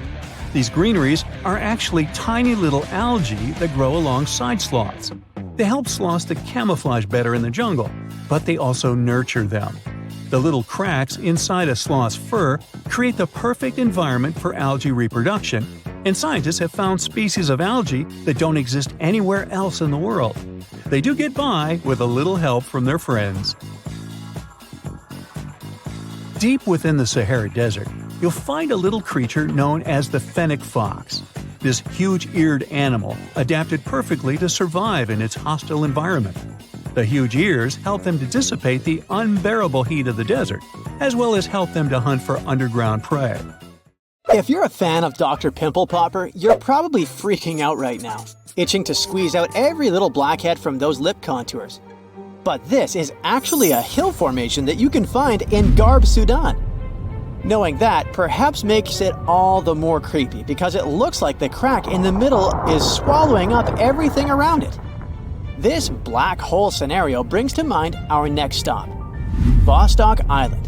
This eerie spot is a 59-acre coral atoll situated in the southwestern Pacific Ocean, about 400 miles northwest of Tahiti. If you check it out on Google Earth today, it looks like it's been totally blacked out, sparking all sorts of wild theories. People keep saying that this place is some top-secret base, or even a fictional island straight out of Lost. But what we see here is actually just a dense, dark green forest made up of Pisonia trees. Since nobody lives there and hardly anyone ever visits, the island is pretty much untouched by humans. This massive star, or mandala, is situated just outside Beatty, Nevada. It has got the internet all puzzled, with people trying to figure out if it's evidence of some kind of extraterrestrial activity. To add to the mystery, this spot is right by the Tonopah Test Range, which is also known as the famous Area 52. Despite its creepiness, it's probably just one of the thousands of crop circles that gained fame after Google Earth came along. This spiral formation right here is also located in Nevada, and it definitely looks like another chilling crop circle. But things get even stranger if you use the street view option. As you zoom in closer and closer, you'll notice that it's made up of carefully arranged rocks. This labyrinth, so to speak, is part of an open-air museum situated in the ghost town of Rhyolite. And if that's not creepy enough, take a look around and you'll see dozens of eerie men in white cloaks. Despite their lifelike appearance, these silhouettes are actually statues from an installation created by a Belgian artist in the 80s.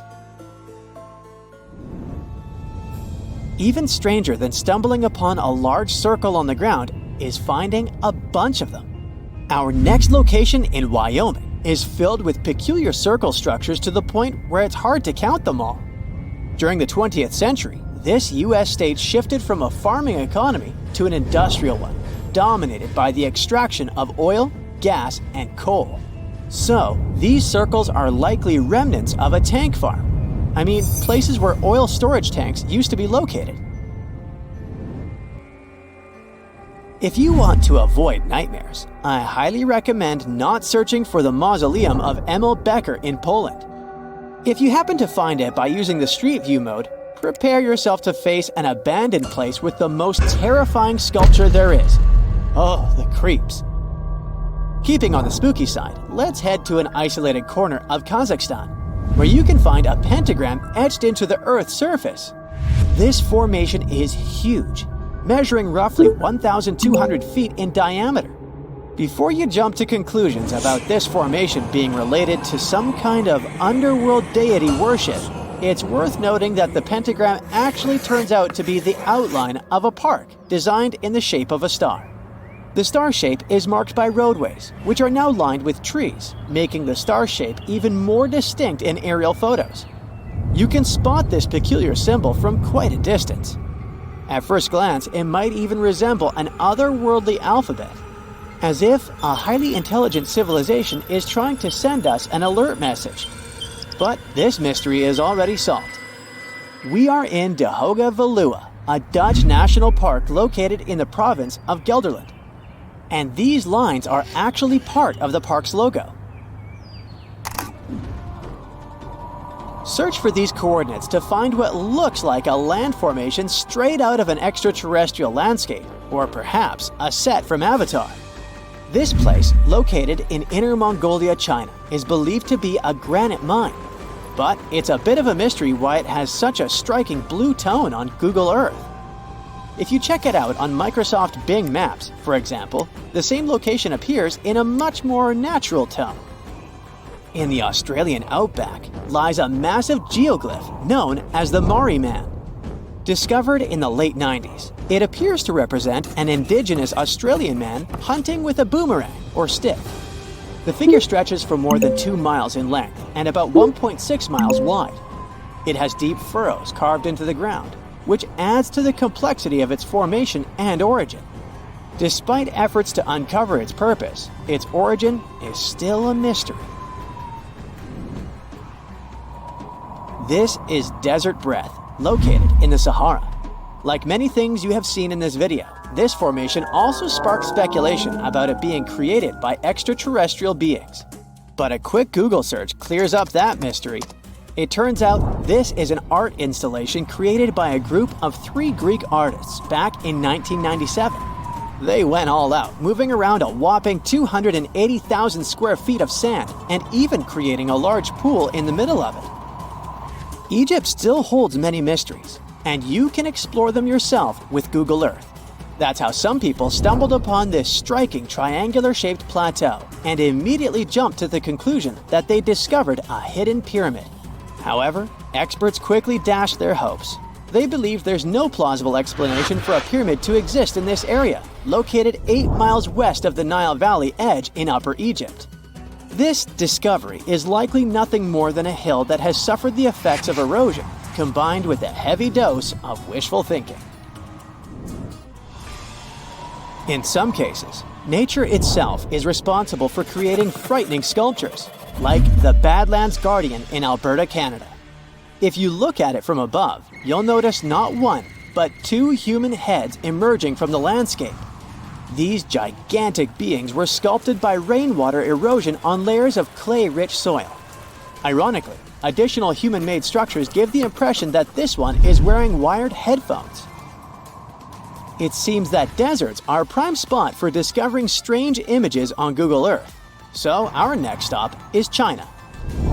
In the Gobi Desert, you'll come across zigzagging white lines that look kind of random. The first challenge for armchair experts was figuring out what these structures were made of, as it's hard to tell if they're painted on or dug into the landscape. There's still a lot of speculation about it on the internet. But the most plausible explanation is that this structure is used for calibrating satellites. This way, satellite cameras can focus on these large grids to orient themselves in space. Check out this intact plane that seems to have sunk beneath the ocean off the coast of Crooked Island, Bahamas. Some viral videos claim it's a crashed plane belonging to the infamous Pablo Escobar. The truth is that something lying on the bottom of the ocean can't be that visible, so it's more likely that it's a plane that was actually flying when Google captured these images. However, there is a strong belief that Pablo Escobar did have a plane that crashed nearby. but it was in another part of the Bahamas known as Norman's Cay. You can still spot it in shallow turquoise waters. Just search for Norman's Cay Sunken Plain, and there it is. If you're convinced that extraterrestrials are already among us, then go ahead and type in these coordinates on Google Earth. Explore the area using Street View, and wow, what is it? Of course, we're not talking about visitors from other planets, but this shadow of a gigantic creature still gives me the creeps. Turns out, it's just a person lugging around one of those 360-degree Street View cameras tucked away in a trekker backpack. So hey, if you take a good look around Google Earth, you might stumble upon more of these elongated necked beings walking around the globe. Wow, look at this cute little cookie cutter. At first glance, it looks like an oversized anchovy, but in reality, it's an undersized shark. This shark never grows bigger than 18 to 20 inches, but it doesn't make it less dangerous than its peers. They got their sweet cookie name because they have a unique feeding strategy. They bite off small chunks from much larger animals and get away with it. These little guys live deep down in the water column, making them quite mysterious and hard to study. We don't know exactly where they hang out, but they've been spotted all over the world, especially in tropical and temperate areas. The cookie cutter shark is a total parasite. It feeds off larger animals while keeping them alive. It uses its sharp upper teeth to latch onto the skin of bigger sharks, fish, or even marine mammals. Then, with its strong lower teeth, it scoops out a mouth-sized chunk of flesh or blubber. Ow! So watch out, because even big predators like bluefin tuna, great white sharks, and spinner dolphins can end up with scars from these little sharks. Now, there's one crazy story about a cookie cutter shark biting a person. Picture this: a long-distance athlete swimming between islands in Hawaii at night, surrounded by boats with bright lights attracting prey. Yep, that swimmer got a nasty bite on the calf, leaving a gnarly scar, but luckily no permanent damage. Lesson learned: don't mess with cookie cutter sharks during their feeding frenzy. To hunt like this, they have a well-equipped mouth. The mouth itself is like a short line that goes across, surrounded by these big fleshy lips that can suck stuff up. It's got a bunch of tooth rows in its jaws, like 30 to 37 in the top and 25 to 31 in the bottom, and they increase as it gets bigger. The upper teeth are small and narrow, standing up straight with a single smooth, pointy bit. The lower teeth, on the other hand, are way bigger and wider, almost like knives, and they interlock to make a saw-like cutting edge. Just like any other shark, cookie cutters lose their teeth throughout their lives. But here's where they're different: they swallow their lost teeth. Some scientists think they do this because they live in nutrient-poor deep waters and want to recycle important tooth-building materials, like calcium. That's a brand new approach to diet supplements, huh? Since they feed closer to the surface at night and deeper during the day, they're almost always in the dark. So, this sneaky little shark has these special light-producing organs called photophores that are strategically placed on its belly. These photophores help it blend in with the light coming from above, kind of like camouflage. It's a classic move in the bioluminescent world. The cookie cutter shark also has this cool, non-glowing collar around its throat. Some scientists think this collar acts like a fancy lure, making it look like a tasty little fish from below. Imagine how irresistible that would be to a whole gang of hungry sharks.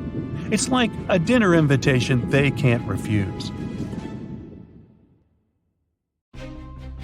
450 million years ago, no, I wasn't around then, the sea level was higher, coral reefs started to form, the climate on our planet was stable and warm, not even dinosaurs were around yet. The time when bony and jawed fish we know as sharks appeared. They've been dominating the oceans and making other marine creatures flee in fear ever since. Many of them, like great white sharks, have evolved and adjusted to life in the open ocean as hunters with a pretty high position in the food chain. They're less diverse today than before. One of the reasons is the asteroid strike from the age of dinosaurs. After it reduced the number of shark species, only smaller and deep-water kinds that ate primarily fish survived. They started getting bigger over time. Near the surface, sharks such as makos or great white ones develop faster movements and are somewhat between gray and blue to blend in with their surroundings. The epaulet shark can even walk on the land. It can't take a walk on the beach because it can't breathe outside of the water, but it lives on coral flats in shallow tropical waters, so it can walk in kind of a crawling motion. But deep down below, there are mysterious, alien-looking, often huge shark species that didn't come to the surface, which is why they didn't need to adjust to the new environment and different conditions. They haven't changed a lot through time, so they're some living fossils. These creatures mostly don't have 5 gill slits, the most common number, but 6 or 7. It's because there's less oxygen the deeper you go in the ocean, so they need more gill slits. Sharks on the surface evolved to have fewer gill slits. 6-gill sharks are the most primitive sharks we have today. Their skeletons are like those of ancient extinct sharks, and they can survive only in very deep waters. Like cats, sharks have a layer of reflective cells placed inside their eyes, which helps them see better in the dark, deep sea or cloudy waters. Sharks on the surface have big eyes because they evolved to hunt in the sunlight, so they tend to rely on their vision. Those that live in shallow waters have small eyes, so they can protect themselves from the sand. Like some other deep-sea creatures, 6-gill sharks also have bigger eyes to take in as much light as possible.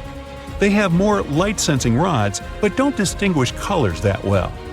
In the ocean's twilight zone, with the minimum of sunlight, there's a couple of bioluminescent shark species. They don't take in light within their eyes, but produce or re-emit it with their bodies. Their skin or organs have specialized cells that produce a soft blue-green light. Deep-sea creatures that produce their own light do that to attract their prey, deter animals from going after them, or, scientists think, communicate with each other. It can even help them to camouflage. They do it by hiding their silhouettes from animals going after them. They produce enough light to match their surroundings.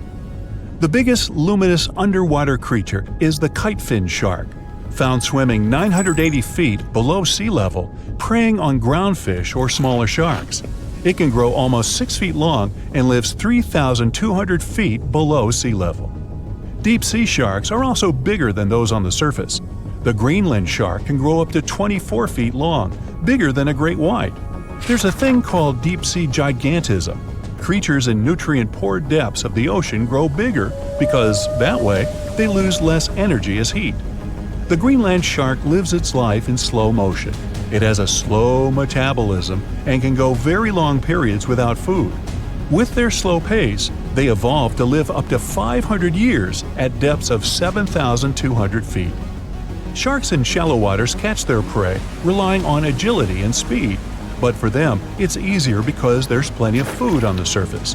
Deep-sea sharks, with less food and slower life rhythm, had to develop a different style. They're more opportunistic, definitely not picky, and don't care if their future meal is alive or not. Frilled shark, another living fossil from the darkest depths, hasn't evolved much through time, and they're one of the last of their kind, with all of their relatives already gone extinct. It grows up to 7 feet long, primarily hunts on squid, and catches other sharks and fish. It looks like a dinosaur, a snake-like face, a long, smooth, thin body that moves in a serpentine way.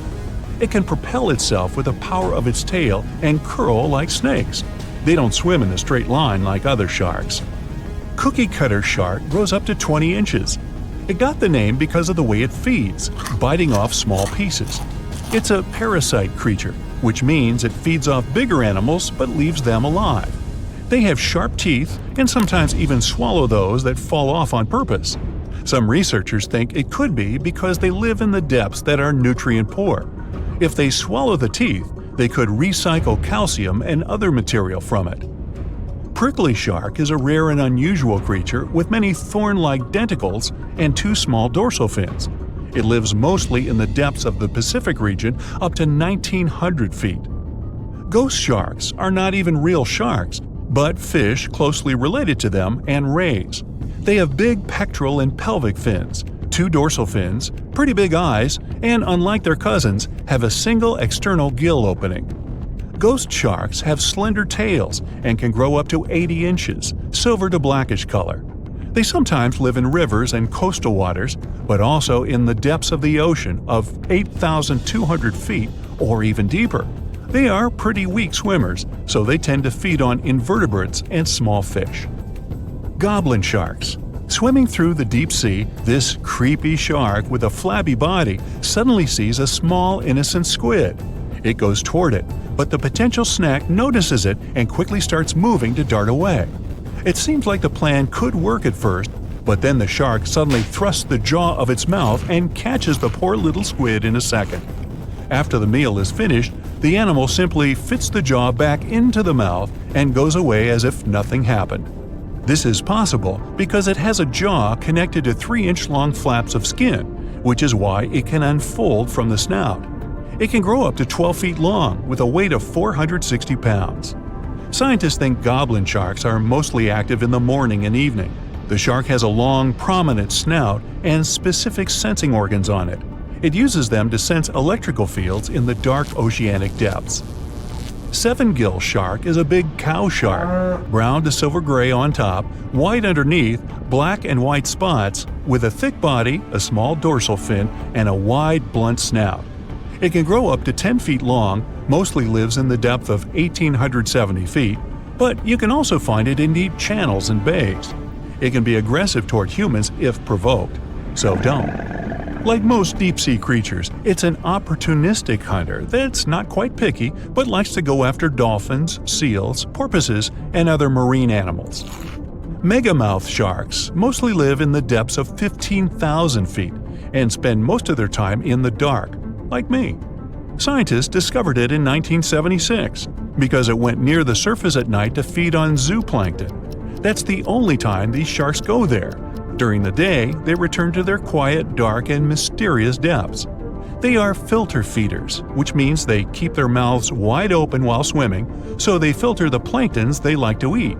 There are organs that produce light inside of their mouths, which attracts potential prey, such as pelagic crustaceans. These sharks live in the deep parts of the ocean, but you can rarely find them below almost 2 miles. Scientists think some other, stronger bony fishes outcompeted them. Deep parts of oceans became oxygenated around 70 million years ago, and sharks have been around way longer. But bony fishes adjusted and adapted efficient ways to use oxygen, while sharks were slow with adaptations, so they lost. Also, oceanic depths are way colder, which is challenging for fish and the rest of cold-blooded animals because the speed of their metabolism widely depends upon the external temperature. So, you're diving in the Atlantic Ocean, and suddenly you realize you haven't seen anyone else around for a while. You come up to the surface and your boat's gone. No! In the distance, you can see an ocean buoy you can climb onto.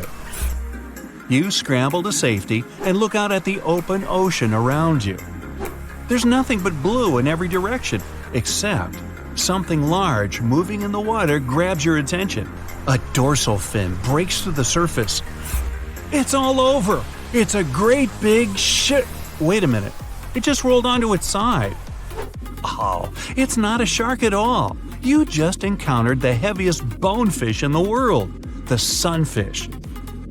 It can grow up to 14 feet long, and it lives deep down in the ocean. What you're seeing is the sunfish surfacing. Some people call it the mola mola. It mostly dines on jellyfish and can dive down anywhere from 600 to 2,600 feet. It's not sunbathing or anything, it's letting seabirds eat any little bugs that try to get away with a free ride. A delicious meal, I'm sure. Yeah.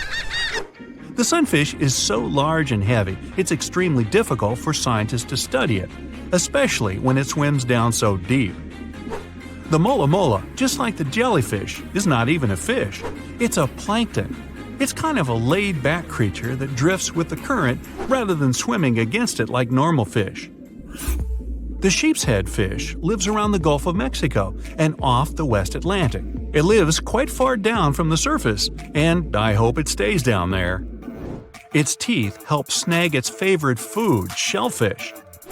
While it may look scary at first, the sheep's head fish is a regular at fish markets and some restaurants if you're game to try it. I know I wouldn't eat anything with teeth that looked like mine. The world's most misunderstood fish also happens to look like the saddest.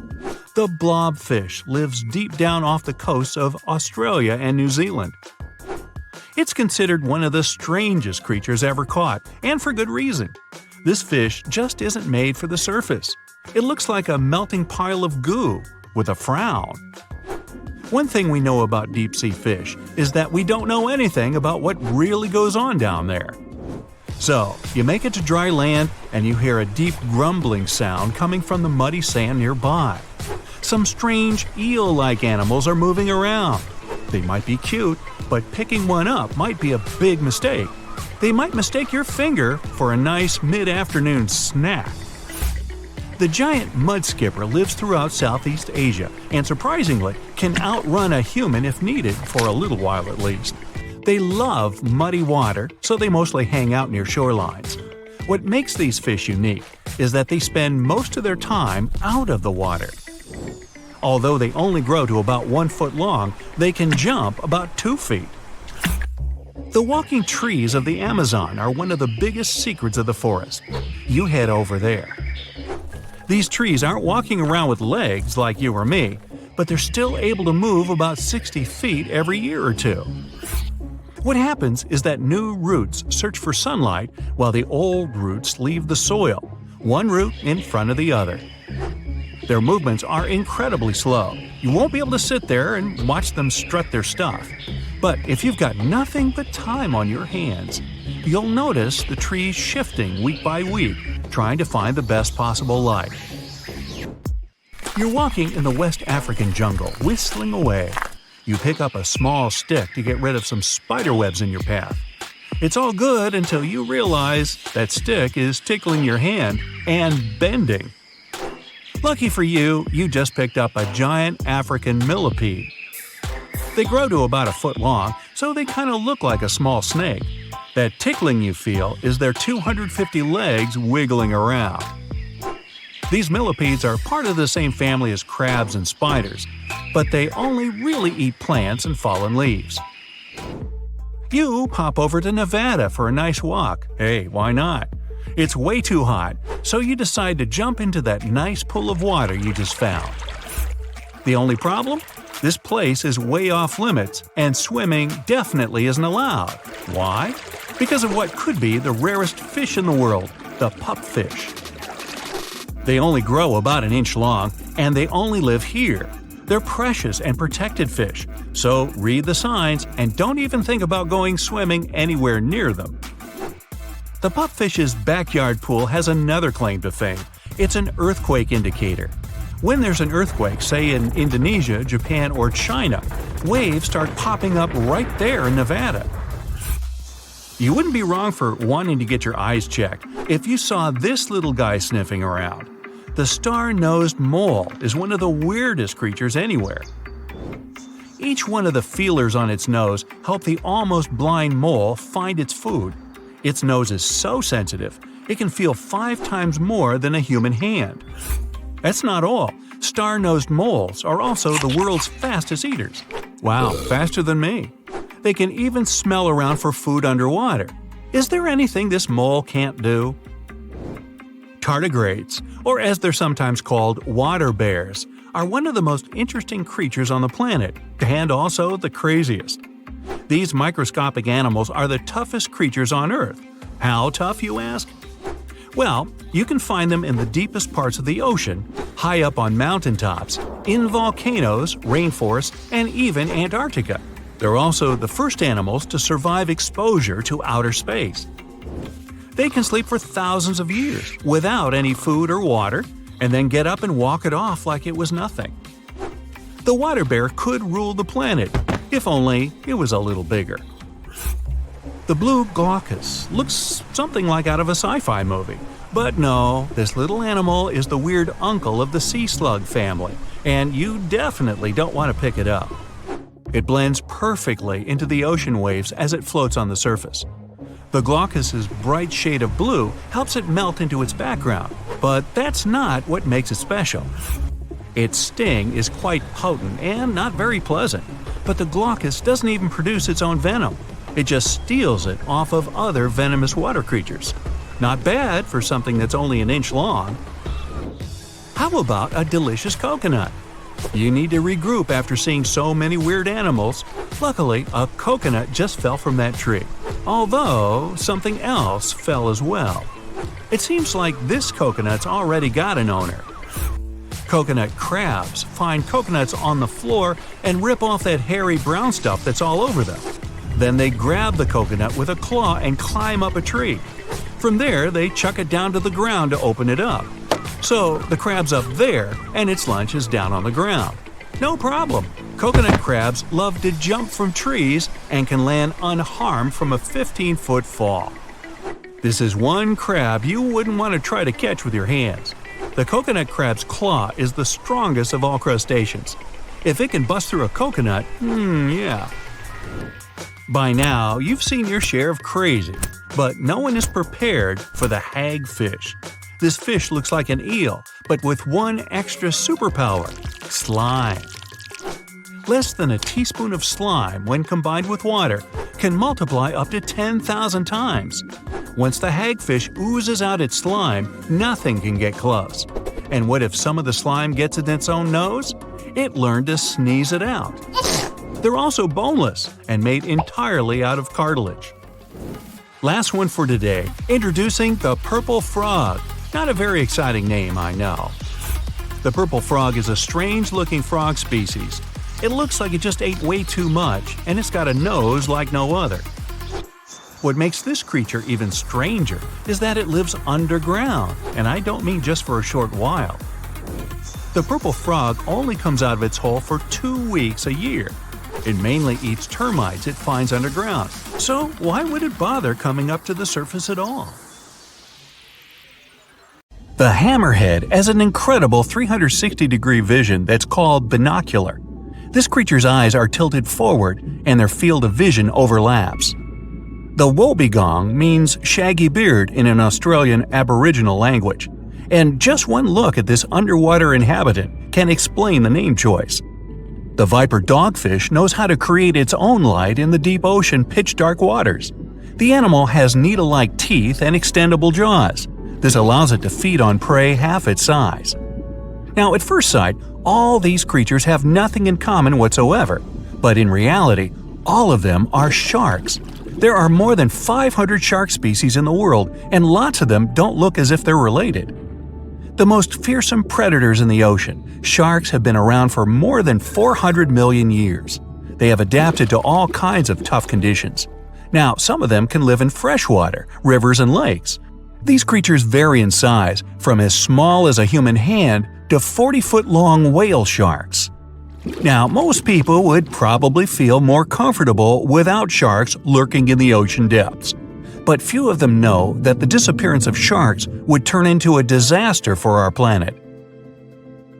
Imagine waking up in the world without these apex predators. If you're a surfer, you wouldn't have to scan the water for a shark's infamous triangular fin. If you're a regular beachgoer, you wouldn't have to be on your toes all the time, ready to sprint toward the shore once you hear a lifeguard's whistle. Movie makers would be confused. They'd have to set off in search of a new villain. But the truth is, sharks aren't as bad as they're pictured. Not all of them are large torpedo-shaped creatures with sharp teeth. For example, the basking shark has small teeth, and it doesn't even use them for feeding. The horned shark's teeth are molar-like and help the animal to crush its hard-shelled prey. And how can a tiny 8-inch-long deep-water dogfish harm you? Unlike what lots of people think, humans aren't sharks' favorite meal. Usually we just get mistaken for similar-sized dolphins and seals. Most shark species prefer fish, squid, and clams. Hey, come to think of it, so do I. Calamari. Some are filter feeders. It means they get food by filtering seawater through their gills or mouth. Anyway, back to the world without sharks. Big shark species are at the top of the ocean food chain. They hunt smaller fish, for example, tuna. Those in turn eat even smaller sea inhabitants, mostly bottom-feeding species that live off algae. If sharks disappeared, it would totally mess up the entire food chain. Without sharks to control the fish population, the smallest algae eaters would soon be swallowed up by predators. No bottom feeders, and algae would grow wild. Along with bacteria, they would move to coral reefs. Corals wouldn't be able to photosynthesize. Sunlight they use to get nutrients from the water and carbon dioxide wouldn't reach them. Reefs would fade away, leaving behind skeletons that would later turn into limestone. It would lead to many marine species going extinct. Algae would also clog up fish gills and pollute water and seafood. Shark remains are an important food source for lots of marine inhabitants, for example, orcas, other sharks, and even octopuses. Without these remains, these species would be at risk of starvation. Or let's say tiger sharks. They live in seagrass meadows and prevent turtles from overgrazing the area. If sharks weren't on the lookout, all this underwater vegetation would be gone in no time. And that would create a huge problem. Scientists claim that 50 to 80% of Earth's oxygen is produced in the ocean by plankton. That's algae, drifting plants, and some kinds of bacteria. Normally, sharks feed on fish that gobble down ocean-generating plankton. No sharks, and there might be a serious shortage of oxygen in the world. Little fish would thrive, but only at first. If there were no sharks, injured and sick fish, their most common prey, would unbalance the schools they live in. This would cause nothing but chaos. Plus, fish left without control would eat everything they see – little shrimps, plankton, and other microorganisms. Soon, all of this would be gone, and fish would eventually starve. It would affect not only the world's ecosystem, but also the economy, like it happened once in North Carolina. Great white sharks were overfished there, and it allowed the ray population to grow. It resulted in hundreds of hungry rays eating all the bay scallops. The local fishery had to close. When there were no more scallops, rays moved on to other shelled sea creatures. The disappearance of sharks would also harm ecotourism. For example, in the Bahamas, just one reef shark brings about $250,000 over its lifetime. Divers pay this money to see the creature in its natural environment. One living whale shark brings Belize $2 million during its lifetime. Besides, if there were no sharks, we would never know how amazing these creatures are.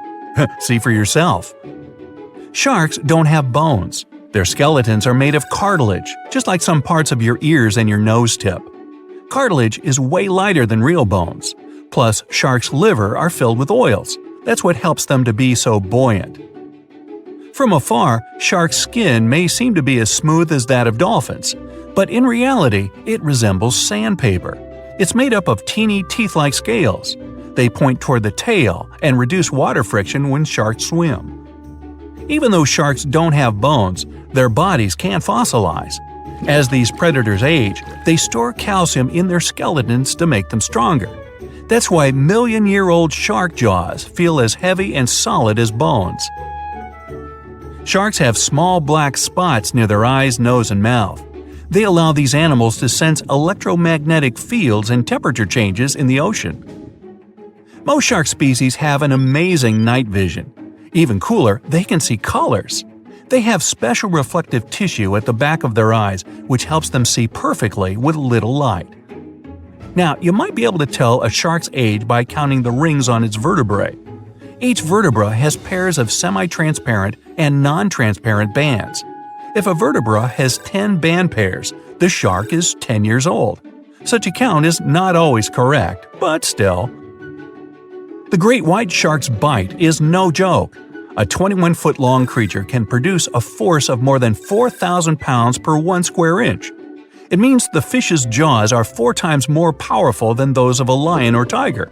And you, with your bite force of 150 to 200 pounds per square inch, aren't even in the running. Sharks can heat their eyes thanks to a special retina. It helps them to have a better resolution of everything they see around and detect their prey.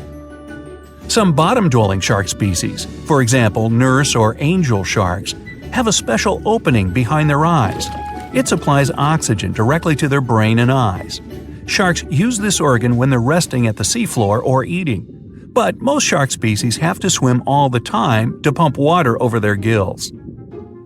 Sharks live in all oceans on the planet, but several species feel great in fresh water. Bull sharks, for example, can be found in tropical rivers. They've adapted and can now live in both fresh and salt water. And river sharks, true to their name, swim in the rivers of New Guinea, Australia, and South Asia. The number of teeth may vary from species to species, but most sharks have more than 15 rows of them in each jaw. One line after another, they go from the largest and most functional up front to the smaller and less powerful in the back. A shark can have as many as 35,000 cavity-resistant teeth in a lifetime. Now, you, as a human, can shift only your lower jaw, but a shark can move both its upper and lower jaws. It allows the creature to have a better grip while hunting. Sharks not only smell things exceptionally well, their hearing is excellent too. They can spot their prey from 3,000 feet away because they hear low-frequency sounds. The predators will easily recognize the sounds made by a fish's contracting muscle tissue. Sharks are slow-growing species, and they don't breed often. It makes them extremely vulnerable. People had better protect these creatures rather than fear them. Oh, and finally, when you go to the casino poker tables, be wary of one more species, the card shark. If you're not careful, he'll take all your money.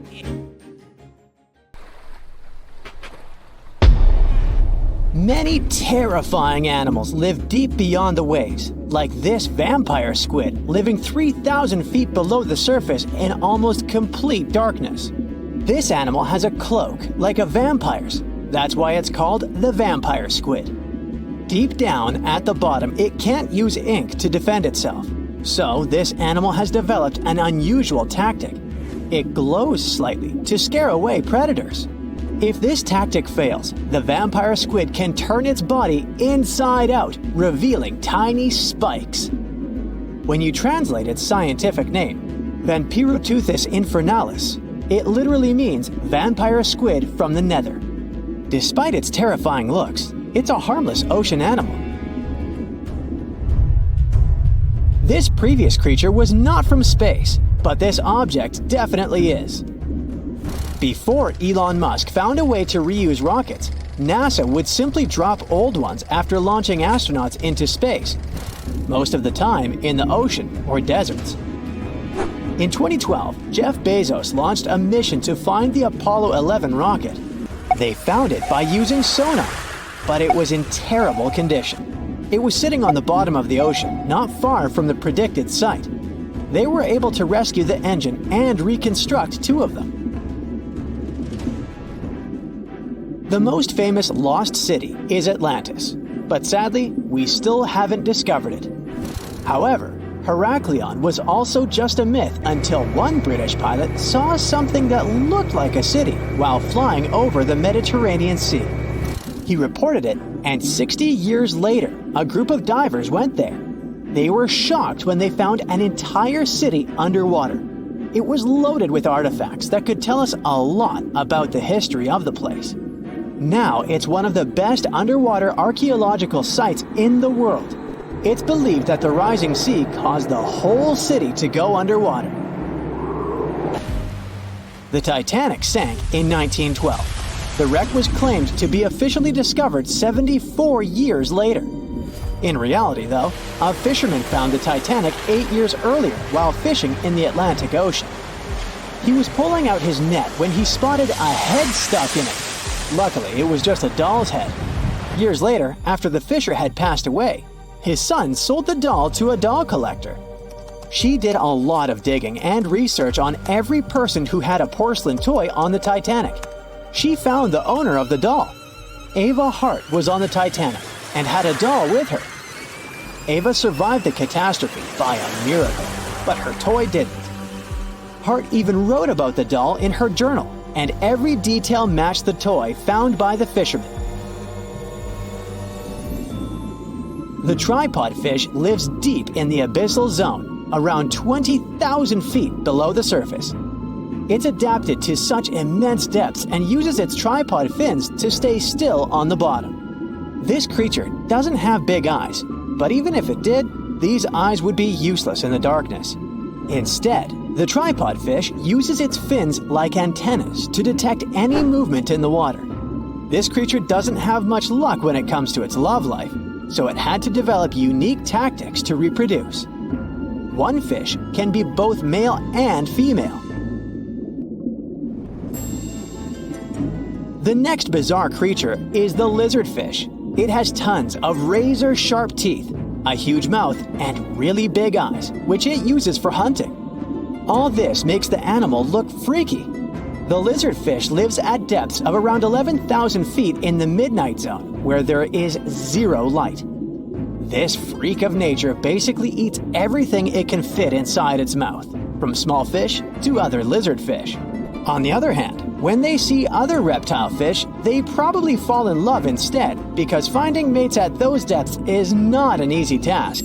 Like the tripod fish, the lizardfish can be both male and female at the same time. When you think of a river, you usually picture it on land. Still, nature is quite unpredictable, and it created a river flowing under the ocean in California. It's running at a depth of around 2 miles. This river has everything that an ordinary river has: sunken logs, trees, and rocks. And despite its uniqueness, it's not the only one in the world. There are also others in the Amazon and Greenland. A terrifying creature was discovered near Angola's coast by a remote operating vehicle. It looks like it doesn't have a head or a body. It was sitting at a depth of around 4,350 feet below the surface. After doing research, scientists concluded it wasn't anything from a sci-fi movie. It was just a cluster of siphonophores stuck together. In 2015, some random guy was diving in Caesarea, and something shiny caught his eye. He reached out, grabbed it, and realized it was a gold coin. After that, he examined the bottom and found out that there were many more. He reported the incident to the local authorities, and they concluded that he had found Arabic treasure. The coins were made of solid 24-karat gold and were a few thousand years old, but due to the perfect salinity and temperature, they looked brand new. The coins belonged to a ship carrying cargo. It was caught up in a storm and unfortunately sank. One of the weirdest things ever discovered was found in the Baltic Sea. It's an anomaly that looks as if it was created by a different civilization. It was discovered by Swedish researchers, and they basically had no idea what it was. They had to ask tons of other scientists for their opinions. When you look at this formation from above, it's 200 feet long and looks exactly like a fallen spaceship. It's hard to believe that it's a natural formation. But, spoiler alert, it's totally made by nature because the Baltic Sea has gone through many erosions throughout history. Most likely, the bizarre formation is the result of these processes. A group of divers in Madagascar were shocked when they found this 7-foot monstrosity of a knife on the seafloor. The speculation started immediately, and many said that the knife was from some giants that had fought megalodons and lived on Earth thousands and thousands of years ago. That could make a nice story, but the knife is most likely a movie prop that was lost at sea. One of the ocean's most bizarre animals is the frilled shark. It's believed that this fish is the reason for all those sea serpent stories that sea explorers of the past wrote about. These animals live pretty deep in the ocean, but sometimes they can be seen in shallow waters. It's super rare, but possible. The frilled shark has a big mouth sporting around 300 teeth. It also has a long body that looks like a lizard's, and it is truly a unique species of shark. Its prey can be half of its size because this shark's stomach is like that of a snake, and it can swallow huge fish or crustaceans. Spotting a few worms in your garden is no big deal, but after seeing a 26-foot-long one in the ocean, you will make your wetsuit a little wetter. This worm is super rare, and it's completely harmless to humans. It's actually not a giant worm. It's a cluster of zooids that are stuck together in a worm-shaped formation. They usually only eat plankton, bacteria, and other tiny things that can be found in the ocean. Probably the scariest thing in the ocean that is 100% real is the magna pinna, which can be found at crazy depths of 20,000 feet below the surface. This monster looks like an underwater Slender Man, but it's just a squid with really long tentacles that can reach a terrifying size of 8 feet. This guy has only been seen a few times, and basically, we don't know much about this creature so far. It was one of the biggest creatures ever to roam the Earth. It was longer than your average school bus and could easily weigh more than 10 elephants combined. But where did it live? How did it end up having this size? And most importantly, why is it extinct nowadays? Let's find out. The Megalodon was the largest predator ever known in our planet's history. In terms of its location, the Megalodon lived practically in all waters on our globe, except near the poles. The reason why there were no Megalodon teeth found in Antarctica is probably that the gigantic creature adapted to only warm tropical and subtropical waters. The younger ones liked to keep to the shores, while full-grown adults preferred coastal areas, but they could easily move into the open ocean as well. How do we know the Megalodon was so widely spread? We can only presume, based on the fact that they discovered the most northern fossils off the coast of Denmark and the most southern in New Zealand. The discussion of how the Megalodon got this size is still open in the scientific community.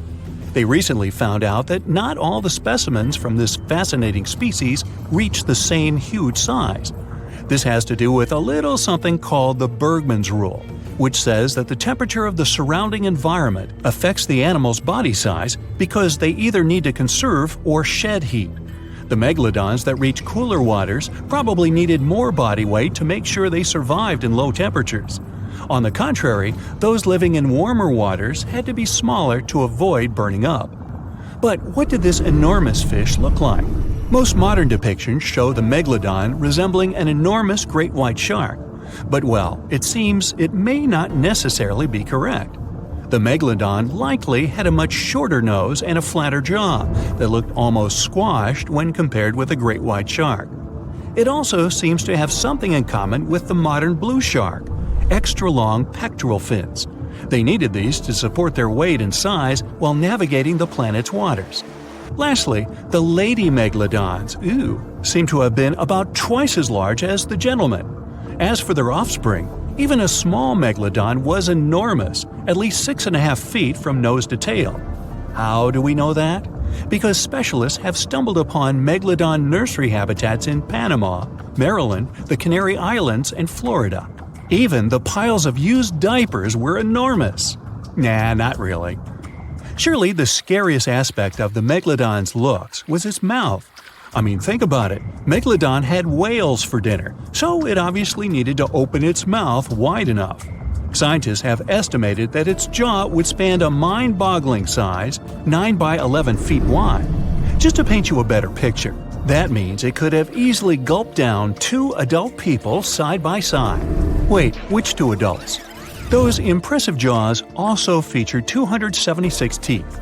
Based on modern reconstructions of the force of its bite, it looks like it may have been one of the most, if not the most, powerful animals of prey ever to exist. For comparison, humans can have a bite force of around 1,300 newtons. Today, great white sharks have been estimated to be able to bite down with a force of over 18,000 newtons. The megalodon tops all the records, with an estimated power of bite up to 10 times greater than that. It could basically crush a car with very little effort. Its teeth were also pretty amazing. Similar to sharks, the megalodon was fast in replacing its broken or worn teeth.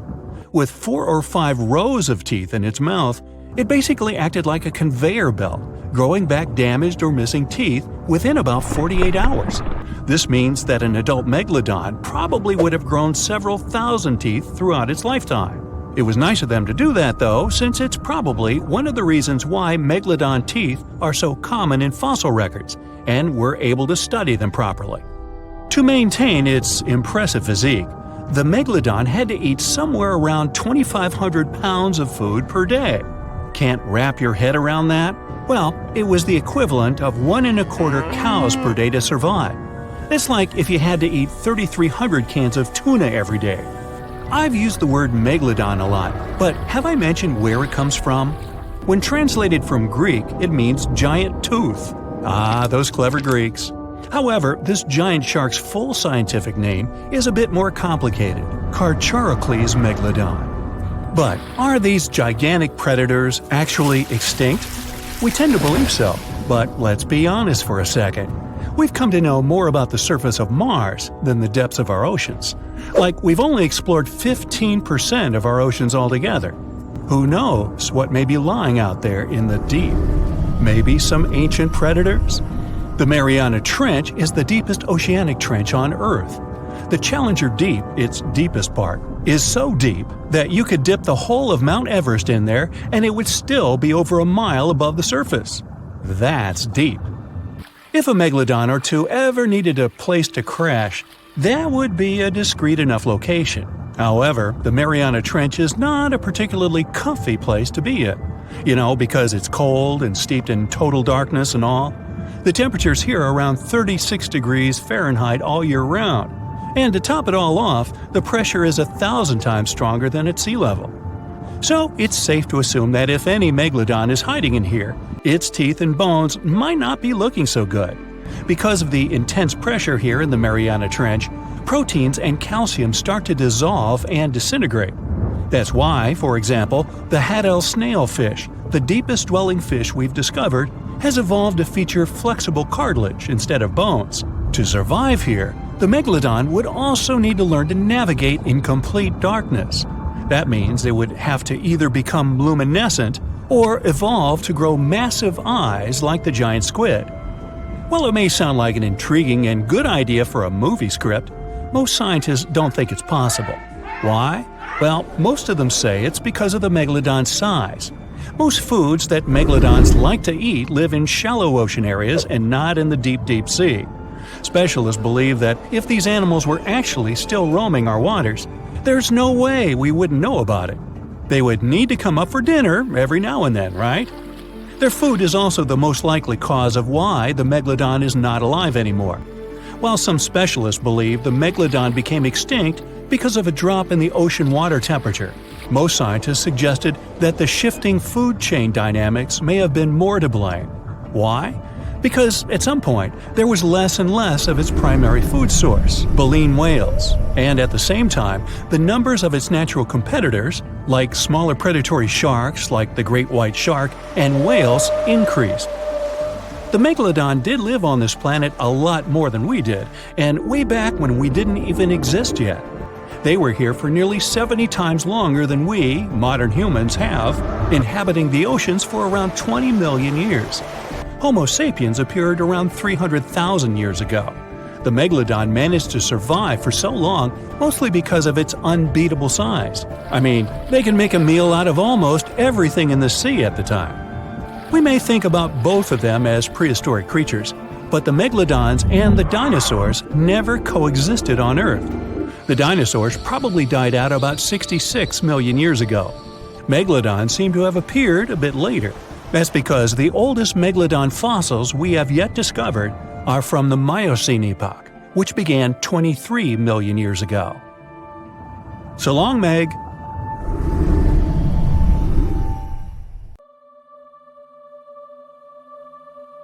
Within the ocean waters, somewhere in the southern hemisphere, a ghostly black shadow looms deep down in the depths. Suspiciously swimming far below, the Megalodon is hunting for its next meal. With the appearance of a great white shark, but 3 times the size of the largest ever recorded, its intimidating design has evolved over millions of years, creating the ultimate natural predator. For millions of years, the intimidating evolutionary traits have gone unchecked and unopposed. With its keen senses, it detects its prey within 3 miles. As it swims below, it's been following an unsuspecting sea turtle that's slowly paddling above on a long voyage. The Megalodon stalks the turtle, ensuring it makes its move toward the turtle at the right moment, swimming upward at 11 miles per hour, intending to immobilize the turtle by ramming it. As it approaches, the Megalodon's adept senses notice something else lurking nearby. Pausing its pursuit of the turtle, it adjusts and turns to face another, much larger object. The Megalodon may be the largest marine predator to have ever lived on Earth, rightfully feared by all creatures within these waters, but not today. There is a newcomer to these parts, one that has a similar reputation and matches the Megalodon in ferocity. This unknown creature intends to contest these hunting grounds. The challenger is the Leviathan. As the sea turtle takes this opportunity to swim away as fast as it's able, these two apex predators size each other up from a distance, preparing to establish who will reign as the supreme king of the sea. The Megalodon dominated the ocean sometime between 3 to 23 million years ago, spreading to all corners of the globe, within seas surrounding Europe, Africa, the Americas, and Australia. Its focus is mainly on offshore areas where prey would be prominent, hunting sea turtles, whales, seals, dolphins, and other sharks. Its range was long, traveling between coastal and oceanic waters throughout different stages of its life cycle. Given that the territory they cover grows with each year they live, and the wide range of prey available to them, the Megalodon's size can reach up to 67 feet in length. Armed with thick and robust teeth made for grabbing their prey and biting through bone, they have a 41,000-pound bite force, which is almost 4 times stronger than that of a T-Rex. Their tactics include ambushing their prey from below while ramming them into submission. With larger prey, they aim to disable them by biting at the fins, and once immobilized, biting through their chest. Their jaw is made up of around 276 frightening serrated edged teeth that are 7 inches long and jagged at the sides. The Megalodon's competitor, the Leviathan, is armed with 22 large teeth of its own that come in various sizes, some up to 12 inches long. All are capable of piercing through its target. Excluding tusks in comparison, these are among the largest teeth that have ever existed on any known animal. Although it hasn't reached an overall equivalent size to the Megalodon, its length is equally impressive, as it's capable of growing as large as 57 feet long. Mainly living within the southern hemisphere, they've only been around for a short while, existing from 9 to 10 million years ago. Although it hunts similar prey to the Megalodon, it has a different strategic method of hunting, chasing its prey, tiring it out to the point of exhaustion, and then finishing it off by ramming it with its head and then biting it. It also has a more adaptive trait in its arsenal, its much larger brain. Being a warm-blooded mammal, it possesses superior intelligence, ensuring quicker thinking, with the ability to change its tactics at crucial moments. The Megalodon acts on sheer instinct, and that has worked consistently for the past few million years. But will it work now? Although there are millions of years of difference between when these two behemoths existed and patrolled the seas, they shared a short period of time in history. But when they did overlap one another's territory, they created some of the most epic conflicts that have ever been had on Earth. This Megalodon's turf has never been in contention until now. As the Leviathan approaches, observing the much larger Megalodon, it's hesitant to make the first move, as generally, anything that it has come across before attempts to escape immediately, causing a chase to begin. The Megalodon, however, never flees. The Megalodon's instincts ensure it will act overconfident, and, as expected, it makes the first move. It swims at full speed, gliding through the water, aiming to ram the Leviathan. The Leviathan has no other choice but to do the same, rather than turning to flee and leaving itself unprotected. The two aquatic giants slice through the water on their way to meet fin to fin. The Megalodon is puzzled that its foe is not turning tail to swim away, but it continues, as it has no reason to doubt victory from this tried and true tactic that has never failed before.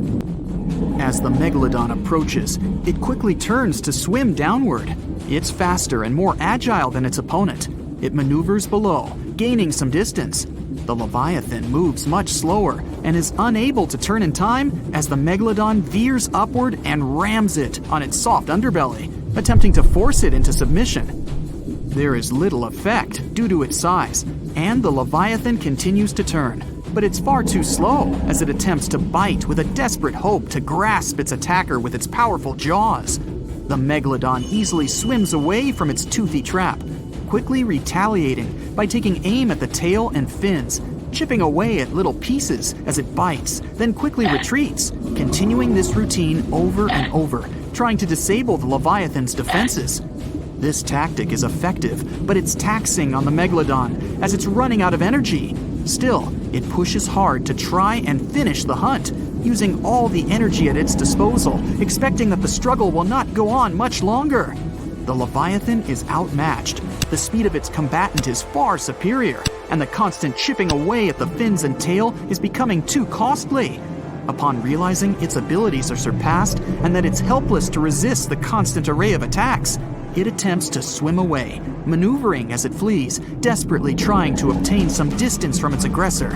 The Megalodon follows the Leviathan during its attempted escape, realizing this is a prime opportunity to finish the job. The Leviathan swipes its large tail as it swims, trying to repel any further attacks from the Megalodon. It hits the Megalodon and stops it in its path with every advance. As the Leviathan continues to swim away, it sustains energy with ease. The Megalodon, on the other hand, is quickly running out. The Leviathan's strategy is working as it continues to swim at a relaxed pace. The Megalodon eventually runs out of energy, unable to continue at the same pace, but its instinctual arrogance won't let go. In its evolution, it has never really needed to develop the ability to flee. There has never been a reason for it. Over millions of years, it's never been outmatched, but that is all changing now. As they press on, it's clear that this is a contest between a marathon swimmer and a sprinter. The Leviathan continues to conserve its energy wisely, while the Megalodon, starved of energy, continues to pursue, becoming slower with every flick of its tail, to the point that it's unable to maintain the chase. Upon realizing its foe is exhausted, the Leviathan turns toward the Megalodon. Now, with dominant speed and maneuverability, it spreads its massive jaws, grasping the Megalodon's spine, ending the struggle and ensuring its victory. The challenger, the Leviathan, is a novice in comparison to the ancient Megalodon, but thanks to evolution, it ensured its eventual victory. This guaranteed its reign as the top predator, and arguably the greatest predator to have existed on Earth. Unfortunately, it would only be a short reign. No, there wouldn't be a larger or more superior foe to take the mantle. The world would begin to change. The Earth would soon go through a cooling trend, which would cause the main prey of the Leviathan to go extinct. And without a food source to sustain this hulking beast, it was unable to continue. But this led to other similar predatory animals taking its place. The killer whale, sharing similar characteristics, eventually replaced its predecessor. The Megalodon would then retake the mantle by default due to the absence of its victor. Continuing with its prior successful strategy and broader food source, it ensured its prolonged survival. But as the seas cooled even further and became much shallower worldwide, it became more difficult for the Megalodon to reproduce. The suitable shallow areas that were necessary for nurseries quickly disappeared, and without these, the Megalodon too eventually went extinct. And just like its former opponent, other smaller sharks were able to adapt to these changes in the shallower waters, ensuring a more diverse pool of predators to dominate the seas. The Megalodon was the biggest shark to ever live. Not only that, it's one of the biggest fish and the largest predator in Earth's history. They've been known to reach lengths of up to a whopping 70 feet. That's over 3 times longer than the biggest great white shark on record. The females have also been found to be around twice the size of the males. The Megalodon could swallow a small car without it even touching its teeth, if cars had been around that. Its teeth could grow to over 7 inches long. It looks like we're going to need a bigger boat, and best make it steel-plated, as this shark can easily gnaw its way through ships.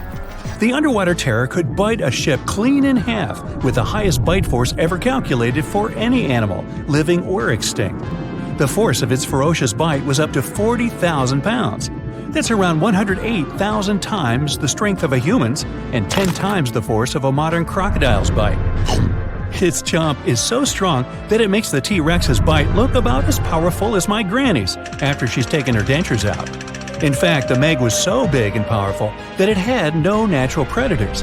It was the uncrowned king of the seas, swimming freely from ocean to ocean. This cosmopolitan creature was found all over the world, from America to Europe and Australia to Japan, assuming there were countries back then. Meg fossils have been found on every continent except Antarctica. Everybody skips Antarctica. Science tells us that the Megalodon went extinct over 3.6 million years ago. But could they still be alive at the deepest depths of the ocean? Only around 80% of the ocean has been explored, and its deepest point, the Mariana Trench, is over 7 miles down. So who knows what's lurking at the bottom? If you did manage to make it down, it is unlikely that you'll run into a Meg, though. The sharks, like us, preferred warmer coastal waters. Deep ocean living would be too cold for the beasts, and food would be scarce.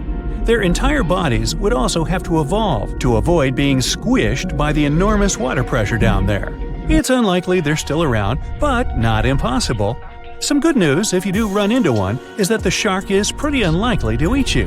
You are way too small a meal for the Megalodon, even if you have a couple of friends with you. This guy eats whales that are over 50 feet long. If you're having a beach party, though, it's a different story. In a beach full of swimmers, the shark very well might creep up, scooping several humans into its giant mouth without even chewing. But wait, let's rewind. How does the shark take down a 50-foot whale? It first bites off its fins, making the whale unable to swim away. It then casually munches it down piece by piece.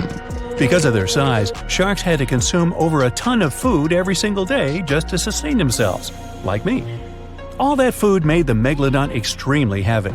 They range from anywhere between 50 to over 100 tons. For context, that's around the same as 7 to 16 adult male African elephants. To fit all this food in, their jaws had to open pretty wide. A Megalodon's jaw could span 9 by 11 feet wide. That's easily big enough to swallow 2 adult humans side by side. The fearsome name Megalodon comes from 2 Greek words, mega meaning big and odont meaning tooth. So combined, they mean what? Big tooth. And it certainly lives up to its name. Just one of its chompers is the same size as a human head. It had 276 humongous teeth in total across 5 terrifying rows. In all of history, only a couple of saber-toothed cats and the T-Rex had consistently bigger teeth. Now that's a showdown I'd like to watch. The Megalodon vanished millions of years ago, leaving only huge teeth to be found by modern archaeologists. They literally disappeared with very few traces left. Scientists believe that over time, sea levels dropped and the ocean temperatures went down rapidly. Over a third of all marine life was wiped out as the oceans cooled, and a number of animals at the bottom of the food chain plummeted. This had a catastrophic effect on the hungry predators at the top. Sorry guys. It became way too cold for these sun-loving sharks too, which made it difficult for them to reproduce since they gave birth in warm waters. The Megalodon is usually described as a sort of giant great white shark, but this is just a common myth. In fact, the ancestors of today's great white existed at the same time as the Meg. But they weren't best buddies, and were even in competition with each other. The great white shark was a better hunter, using its smaller size and agility to snap up the Meg's prey quickly. They were also known to eat Meg pups, who were only half their size. This didn't help the whole extinction thing. Even infant Megalodons were huge, coming in at just under 7 feet. While a great white was no match for an adult Meg in a head-to-head fight, they sure weren't scared of stealing their food. This only left the bigger fish and whales for the Meg, but its food supplies began to run out as the whales swam to the cooler new seas. The whales adapted to prefer the colder temperatures, leaving our friend the Meg behind. The Megalodons either starved or were frozen into extinction by the Ice Age. Rather than a great white, the Megalodon is more like a modern bull shark. It had a short snout, flat lower jaw, and huge pectoral fins to support its massive weight and size. As scary as they are, these sharks were actually caring family guys. Several Megalodon nursery areas have been discovered in Florida, Maryland, and Panama. They gave birth to their young in shallow water environments. We know this from discovering loads of tiny Megalodon teeth found in these areas. Gee, I wonder if they had nannies too. But how come there are so many Megalodon teeth out there for us to analyze? Well, due to their messy, aggressive eating habits, sharks regularly lose their teeth. They lose a set of teeth every 1 to 2 weeks. That's 40,000 teeth in a lifetime. They must rake in a fortune from the tooth fairy. Because of this, their teeth were continuously raining down to the ocean floor. Luckily for us, they're also the hardest part of a shark's skeleton, which is why so many teeth have survived and become fossilized. It's fair to say that the first discoveries of the Meg's teeth confused people. Early discoverers thought the Meg's teeth were petrified tongues of ancient serpent creatures. They even used to call them tongue stones. It's also a common myth that the Megalodon was around at the same time as the dinosaurs, although this would have been pretty cool. The dinosaurs were wiped out around 66 million years ago, but the Megalodons came much later. The oldest Meg fossil is only around 23 million years old, but it's tricky to pinpoint the exact date. After all, calendars weren't invented yet. They became extinct way before humans even evolved. The earliest Homo sapiens, which is a fancy name for the first humans, emerged about 2.5 million years ago. But what if the Megalodon shark didn't go extinct? Whale populations have dropped drastically since these guys were last around, so there'd be way fewer whales for them to chomp down on. Whales have also gotten a lot smarter and learned new defensive moves, making them way harder to take down. It's estimated that they ate around 12 tons of food each day. If they were still around and eating that much, they'd be forced to eat smaller fish, and there'd be barely enough big fish for us humans to survive on. The naughty Megalodons would also be able to track fishing boats and steal the fish that they worked hard to collect. It's safe to say we'd see a lot less fish in the aisles of your neighborhood supermarket. As our ocean temperatures are heating up again, the sharks would also thrive and reproduce faster than ever. There'd be more and more of these giant eating machines in the water, reducing our fish supply even more. It would also cause massive problems for cargo ships and cruising vessels. Imagine coming into contact with one of these bad boys while you're sunbathing on the deck. Even beachgoers would be hard hit. Megalodons give birth in shallow waters, so many of our favorite beaches would quickly become dangerous shark nursing grounds. Hey, where did that beach volleyball game go? They were playing just a moment ago. Well, hey there! We dive back in time and into the oceans over 500 million years ago, just, because we can. Whoa! Watch out! It's not Megalodon or giant sea reptiles you need to look out for here. It's a bizarre, unearthly-looking creature called Anomalocaris. The name means unlike any other shrimp, and I think you'll agree, it looks like a nightmarish cross between a shrimp and a modern-day centipede. 2 tentacles protruding from its face, each lined with razor-sharp teeth. Oh yeah, and this thing was about the size of your leg. With a wave-like movement of the flaps on each side of its body, it was graceful for a terrifying creature. It was also more advanced than any other life on this planet at the time. Especially those huge eyes. You have only one lens in each of yours. This giant shrimp had 16,000. That's 4 times more than a common housefly. And you know how good their vision is, good enough to dodge that swatter every time. All this allowed Annie to become one of the first animals on this planet to feed on others. Yep, here it is, Earth's first hunter. Its favorite meal? Trilobites. Hey, try a bite. Those are the ancient ancestors of crabs. Some of their fossils have marks on them in the same shape as the monster shrimp's mouthparts. Terrors of the past like this got to be so giant thanks to more oxygen in the atmosphere. A perfect example of this, Meganeuropsis. Imagine a dragonfly. Now make it as big as a cat, and with a wingspan longer than your arm. Megan, the monster-sized dragonfly, could easily grab other insects or even small animals, and she ruled the air with quick movements. Back then, there were still no large birds or other airborne enemies for this behemoth bug, so it was safe and free to grow as large as this planet would allow. Piranhas of the past were also jumbo-sized. Mega piranha was about 3 times the size of the river terrors we have today. Its bite force was about the same as a tiger's, and those striped kitties bite down 2 times harder than lions. That means it probably not only dined on other fish and any land creatures that, got too close to the water, but it could also easily crunch down on large turtles and other unlucky shelled creatures. And fun fact, modern-day piranhas bark like dogs when they're about to enter a confrontation. It actually sounds more like a frog's ribbit. But makes you wonder, what did this mega-sized ancient cousin sound like? A bear roaring? How about giant sea scorpions the size of your bed? Go back about 460 million years, and you'd see them swimming under you. And watch out for that tail. Scientists still don't know if these creatures could use it to inject venom like your standard land scorpion, but something tells me I wouldn't want that thing anywhere near me. Then there's this guy, Therizinosaurus. Terry looks sort of like a goose with long arms. Oh, and did I mention this goose dino is about 2 stories tall and longer than a bus? Yow! Its arms make the T-Rexes look even more bite-sized, each 8 feet long, almost triple the length of T-Rexes. And on the end, razor-sharp claws the size of your whole arm. Now, don't worry about those lengthy claws too much, though. Terry probably used them to cut through giant termite nests. So, this huge reptilian goose was more interested in eating bugs and plants. Another mega monster for you, Megatherium. The giant ground sloth could look a giraffe straight in the eye and weighed as much as a hippo.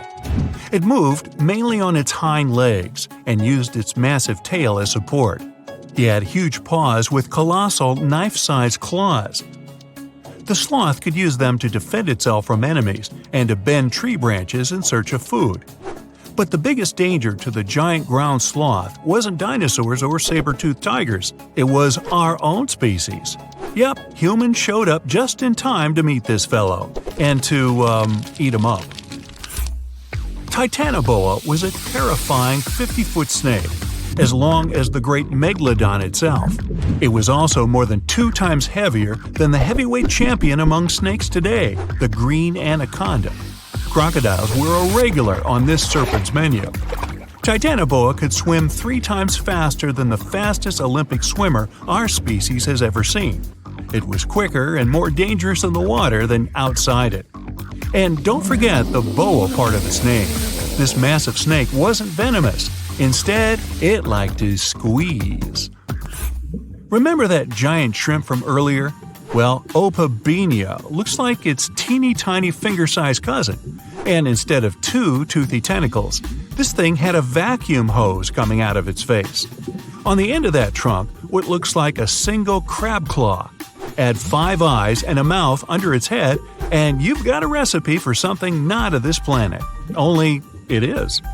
This creature used its trunk like an elephant does. Its claw grabbed food from the bottom of the ocean and brought it up to its mouth. This thing is so weird-looking that, apparently, when the scientists who discovered it presented his findings to an audience, they all laughed as if he were joking. Now, a real-life monster, the Tully monster.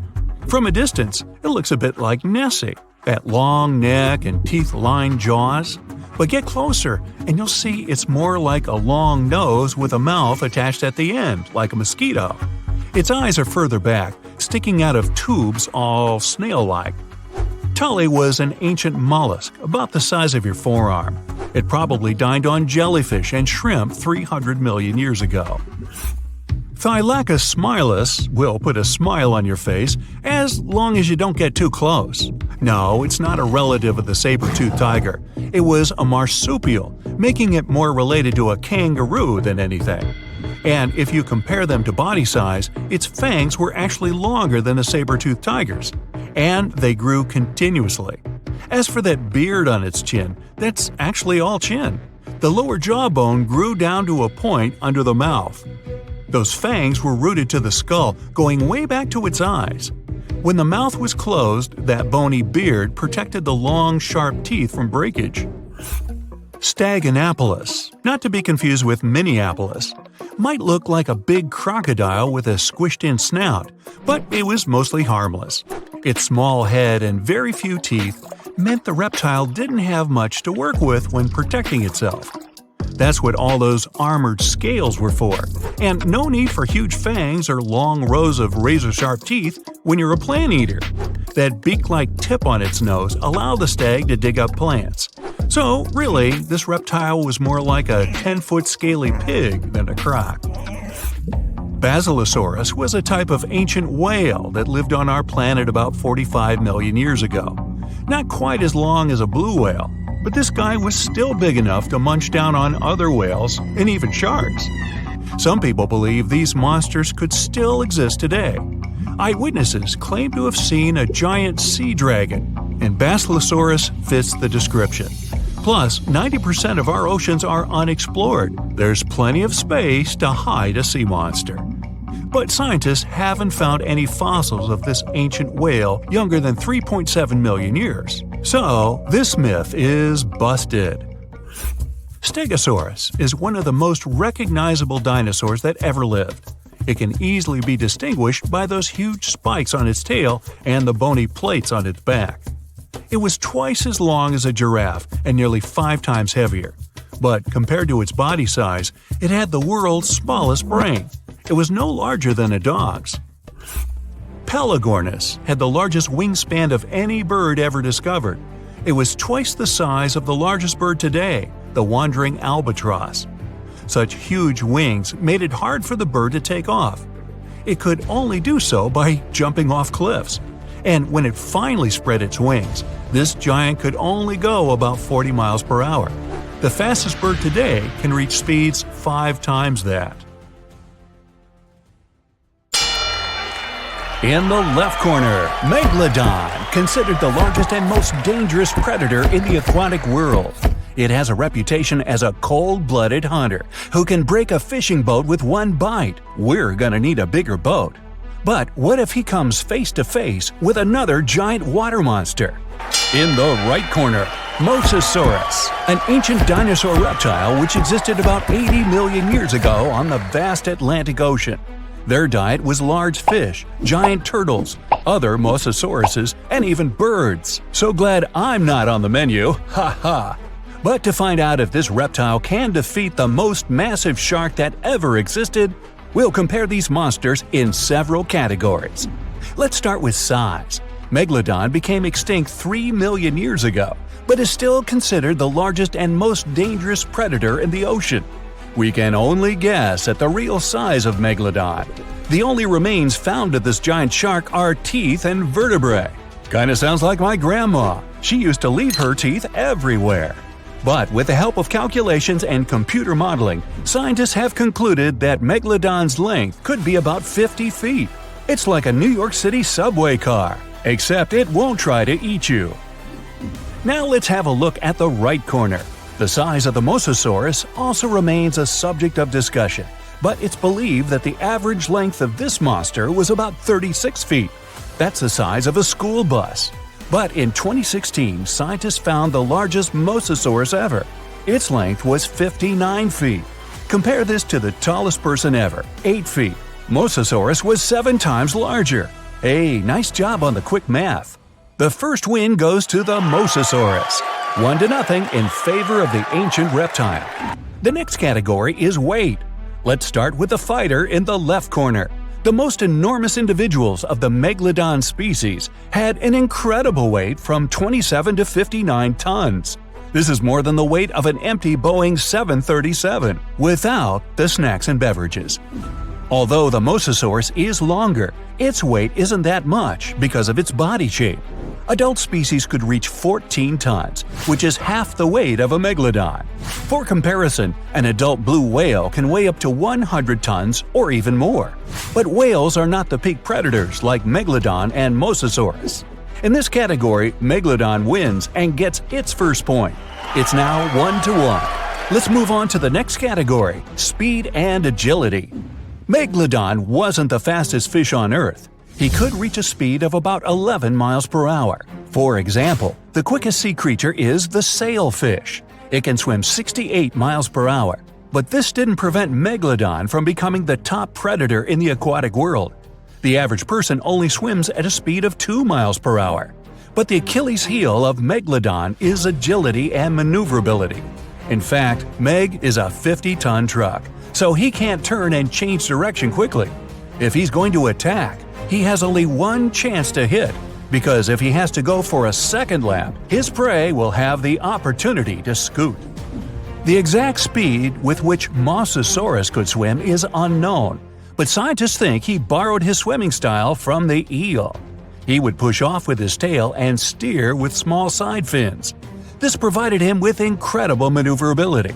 In theory, this could help him jump out of the water, just like a scene from Jurassic World.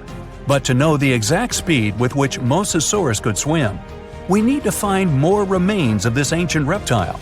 Right now, the point in the speed and maneuverability category goes to Megalodon. 2-1 in favor of the biggest shark of all time. Our next category is fighting instruments. First, we'll look at Megalodon's arsenal, his giant teeth. They were extremely sharp because of their triangular shape, and they reach 7 inches long. Megalodon's teeth are considered to be the largest that ever existed, and it had 250 of them. They were placed in 5 rows and could easily penetrate the thick skin of whales and other ancient creatures. In addition, the jaw itself was incredible. It was 6.5 feet wide. The average person could easily fit in there standing at full height. Boy, wouldn't that fall into the stupid selfie category. The muscle strength combined with the giant maw gave Megalodon one of the strongest bites on our planet. The primary tool of the Mosasaurus is the jaw. Its jaw held 40 to 50 sharp and massive teeth. They were conical in shape to penetrate even the thickest skin, like a knife through butter. And the jaw itself was similar to a snake's. So Mosasaurus was able to swallow colossal prey without even chewing.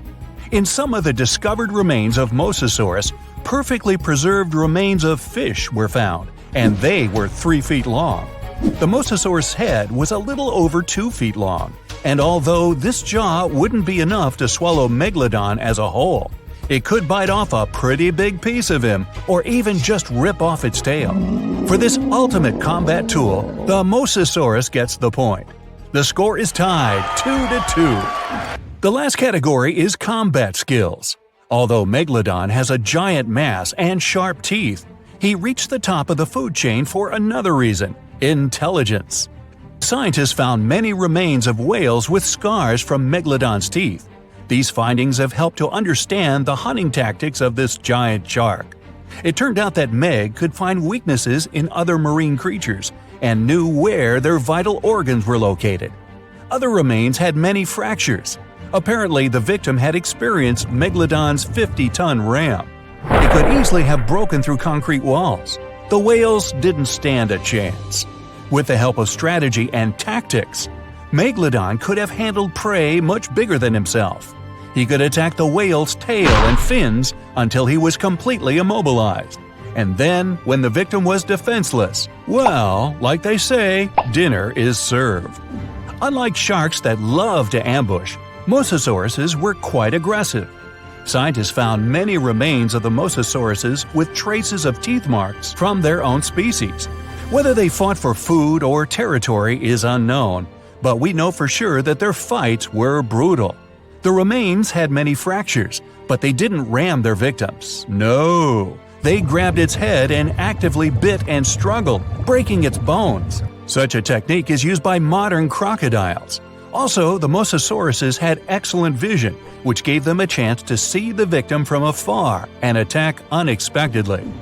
Before we move on to the fight, a bonus round, Audience Sympathy Prize.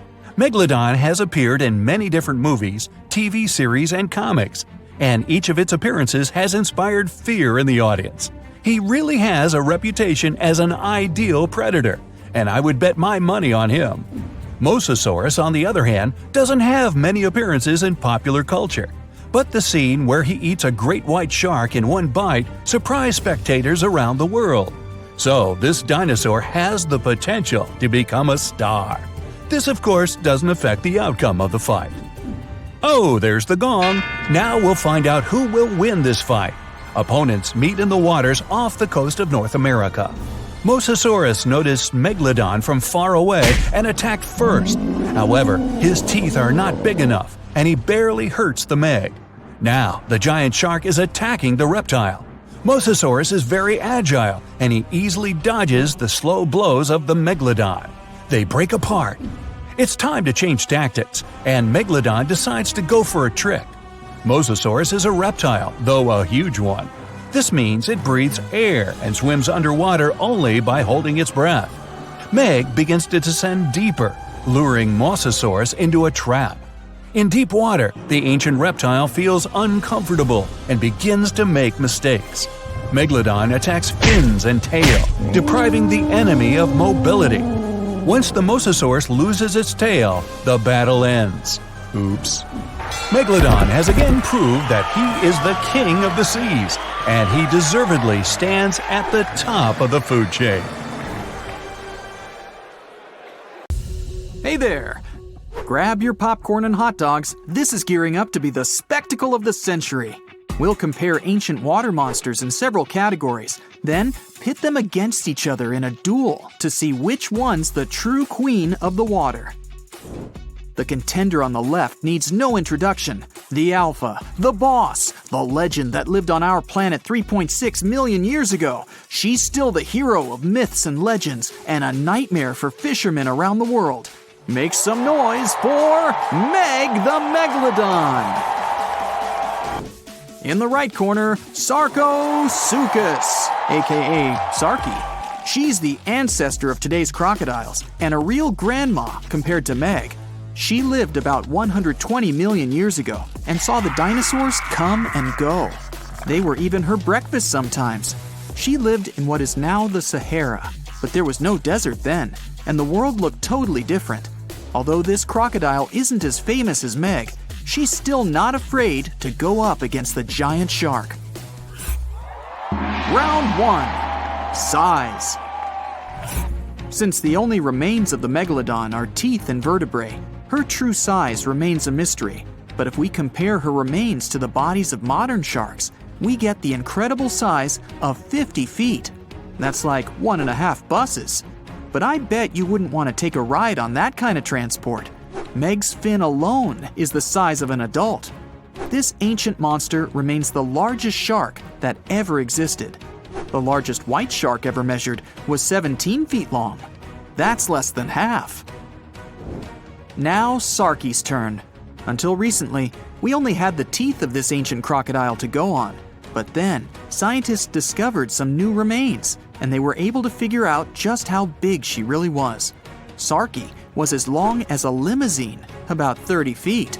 The largest crocodile ever measured was a saltwater crocodile, only 20 feet. Sarky's head was 5 feet long. That's almost a whole person. And her mouth had a special mace-shaped tip. But even with that, she's still only half the length of Meg. So, the ancient shark wins this round, and the first point goes to Meg, 1-0. The next category is weight. Let's start with the contender in the right corner. The largest modern crocodiles weigh about a ton. Sarky made it all the way up to 4 tons. That's like 2 helicopters heavy. Her weight and size allowed Sarky to be queen of the ancient river. But she's pretty much a toothpick compared to Meg. You'd need a pretty hefty set of bathroom scales to weigh the contender in the left corner. Once fully grown, Meg weighed between 30 to 60 tons. That's a lot. A cargo helicopter can lift 9 tons. It would take around 5 of them to lift Meg safely. The heaviest shark nowadays, the white shark, only 3,500 pounds. Meg wins the second round, and the giant shark gets another point, 2-0. Moving on, the next category is agility. We can assume that Sarky could reach the same speed as most modern crocodiles. In the water, we're looking at up to 20 miles per hour. That's about 3 times faster than the fastest human swimmer. Her speed mostly comes from her long and muscly tail. It's one of the strongest muscles in her body and gives her speed and agility. But Sarky wasn't limited to the water world. She liked to move around on land too. Like the big modern crocodiles, she could probably run at speeds up to 20 miles per hour. This allowed her to go after other animals, not just fish. She definitely had a soft spot for large lizards and even small dinosaurs. So what about Meg? It's hard to move such a massive muscle machine. Her maximum speed was around 10 miles per hour. That allowed her to catch up with whales and smaller fish. She felt pretty good about herself, but 10 miles per hour is not really that fast. Modern white sharks can reach 35 miles per hour. That's 3 times faster than Meg. So our giant shark was more like a truck than a Ferrari. Slow to accelerate, slow to brake, and extremely bad at turning. If Meg wanted to run the 100 meters, it'd probably take her about 50 seconds. The human world record is just under 47 seconds, but that's in a pool where you have to pull a U-turn halfway. There's no way Meg could do that. Looks like Meg lost a bit of ground to the agile crocodile, and our river monster is finally up on the board, 2-1 in favor of Meg. Okay, next round. How about we call it eating tools? Of course, Meg's main tool is her teeth. Megalodon means big tooth. She had the largest teeth ever recorded. 5 rows of teeth, 250 in total. The largest ones were over 7 inches long, and you better believe they were all razor sharp. That's definitely enough to bite through a tough leather couch, know what I mean? So if you ever saw Meg smile at you, well, that's probably the last smile you'll ever see. And her jaw's incredible. You could drive a car into her mouth, or lie down in it with room to spare. Her bite force was so strong that it could easily bend metal. Whales, dolphins, fish, fishing boats, crunch, munch, gone. Sarki's teeth are a bit different, but no less awesome and powerful than the biggest shark of all time. She had 70 teeth up top and 62 down on the bottom. Their shape allowed Sarki to grab her lunch and never let go. Crocodiles in general have one of the strongest bites of any species, and it's their main superpower. But don't forget about that tail.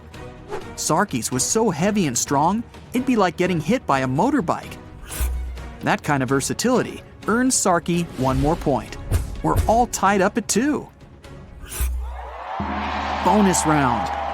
Audience sympathy prize. If Meg were around today, she'd definitely live in Hollywood, making movies, TV shows, commercials, and she always seems to play the villain. Well, she's also the hero of countless scary stories told by fishermen around the world. Many people even believe that she's still swimming about down there, somewhere, hiding from us in deep waters, like the Mariana Trench. But Meg needs a lot of food to feed such a large body. She'd have to keep coming up to the surface to find enough to eat. So much for that myth. And Sarki? She's more of an indie artist, not really the Hollywood type. But like all crocodiles, she puts fear into anyone who lives near a river. Crocodiles love that late-night snack, so a lot of people are even afraid to leave their homes after sunset. And locals sometimes find crocodiles in their backyards. Imagine seeing Sarki laid out on your brand new deck. Let's give Sarki this round, and she's taken the lead, 3-2. Okay, the final round is all about that X factor, combat skills. Meg still holds the crown for the most dangerous you'd ever come across in open water. And it's mostly thanks to her intelligence and strategy. We can figure out Meg's tactics by looking at other animals from that time. Many ancient whale bones have scratches from Meg's teeth. It seems like she knew where the weakest points of various animals were located, so she knew where to nibble at first. She seemed to enjoy a little fin appetizer before each meal. Sometimes she'd give them a nudge first. They weren't swimming away after that kind of impact. Then it's main course time. Sarki may seem weaker, but she's full of surprises. She's fast and agile, so she could easily catch up with even the fastest mammals that had come to get a little drink of river water. And when she bites, she never lets go. But scientists say Sarki probably couldn't do all those awesome wrestling moves that today's crocodiles love to do. She couldn't roll around, holding her lunch in her teeth. The structure of her head simply didn't allow her to do that. But even so, she pretty much always came out on top. Not too many crocodiles go hungry. Sarki had a good round, but we have to give this one to Meg. She's just too awesome. And we're all tied up again, 3-3. Well, it's time for the big face-to-face matchup. The arena, the place where the mighty river meets the vast ocean. Sarki's great at hiding and sneaking up on people, and so she gets the first go. Meg tries to dodge, but the ancient crocodile already found a tasty fin. Unfortunately, Sarki's teeth are a little too short to cause even the slightest harm to big old Meg. She breaks free and pushes the crocodile with her powerful body. Sarki looks stunned, and Meg sees her chance to make a U-turn and end it. She gathers speed and... oh, it's all over with a single bite. KO. Meg has defended her title and remains the undisputed champion of the world. Who will challenge her next? 60 feet, longer than a semi-truck. The man reaches his hand out to touch the creature. From nose to tail, it takes him 20 seconds to walk its terrifying length. Counted out, almost half a minute. It's a long time to run your hand along something with a beating heart and black beady eyes staring down at you. A minuscule little scrap of meat, you. He's walking a bit slower than usual, of course. His heart pounds in his chest. Its teeth are as big as his hand, and those massive jaws lined with them. If you stood in its mouth, you'd need a friend standing on your shoulders to touch the top. This is the man's pet, like a goldfish, only bigger. It's a Megalodon. Fancy that. The giant shark that terrorized the ocean some 20 million years ago. For 13 million years, this 60-ton beast dominated the warm waters of our planet, though some believe that the Meg still lives in the most remote and deepest parts of the ocean. You've always been interested in the ancient shark. That's why you became a fossil hunter, and the money's good too. Those huge 7-inch teeth can go for thousands of dollars a pop. For the past few years, you've been traveling around the world in search of such artifacts and making a decent living. Recently, an old buddy of yours told you about this small town where local miners discovered entire deposits of Megalodon teeth. Your friend says the news isn't out yet, so you decide to go there straight away. Gotta get there before the hordes of other fossil collectors get the word. You spend days searching rivers, creeks, even digging into their banks and hunting on land. You look for any fresh construction sites around town, and that's when you find one. You see a group of workers and ask them if they or anyone else in town has found any fossils or large teeth on their excavations. "Nope, haven't heard anything about that," one of them answers with bewilderment. Frustrated, you call a cab and head back to the motel. The driver stops at a red light, and you notice several semis pass by on the road in front of you. The trailers read, "Best meat in the country." Perhaps the local grocery store is getting a fresh delivery. But that's when you notice they all stop at a private driveway off in the distance. The house looks like a mansion. The whole property is surrounded by a high fence. Massive iron gates open and the trucks drive in. The light turns green and the cabbie pushes the gas. He glances at you in the rearview mirror, answering your unspoken question. Some bigwig scientist lives there. Weird guy. Don't see him out much." Your intuition tells you to stay in town a little longer. Something smells off. A house that big with such security? Maybe he found all those Megalodon teeth your friend told you about. From the looks of it, he must have found a whole fossilized skeleton. What's he hiding behind those walls? You can't sleep that night.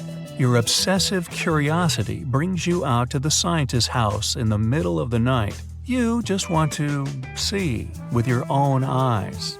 The fence is even bigger up close, and looks like it's made of steel or titanium.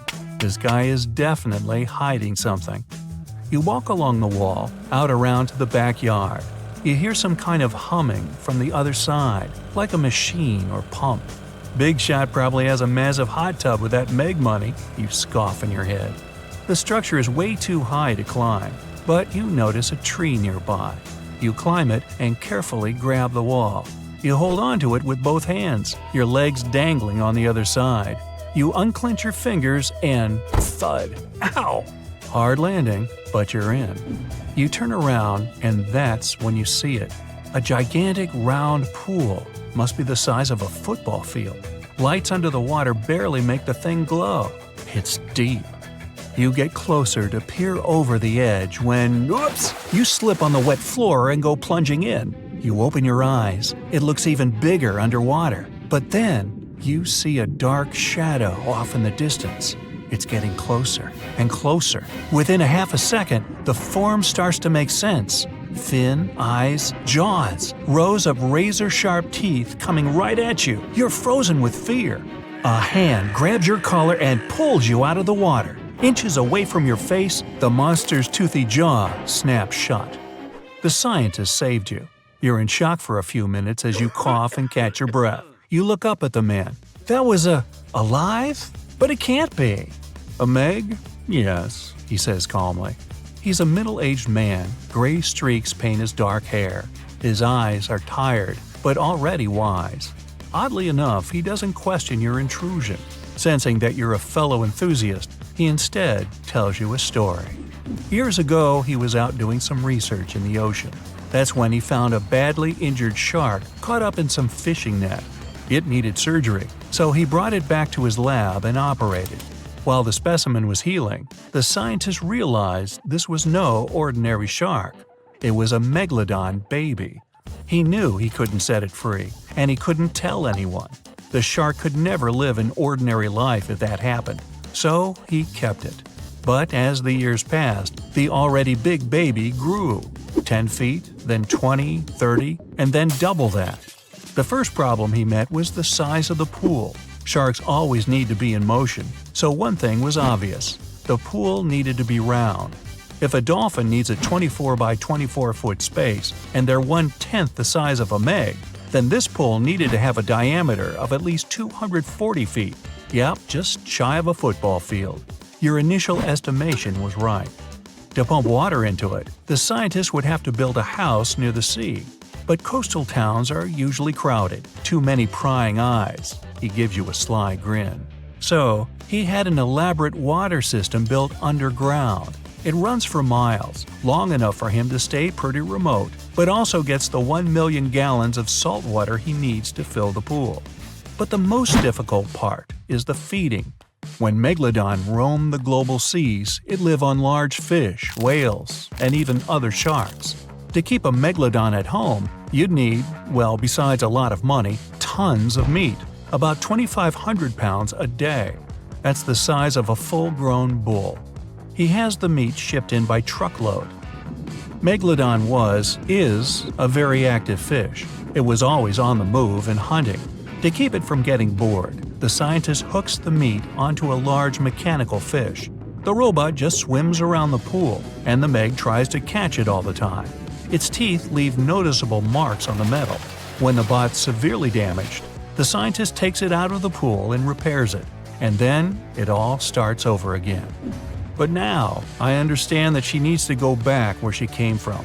My family and I have even grown to love her like a pet over these 15 years, but I need to let her go. Maybe you can help?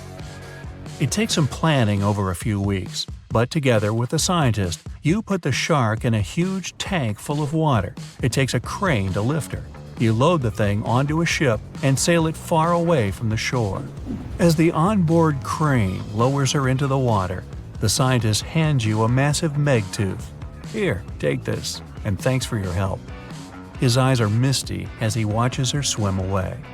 But this time, you decide not to sell it. Nah, this is a souvenir for the memory.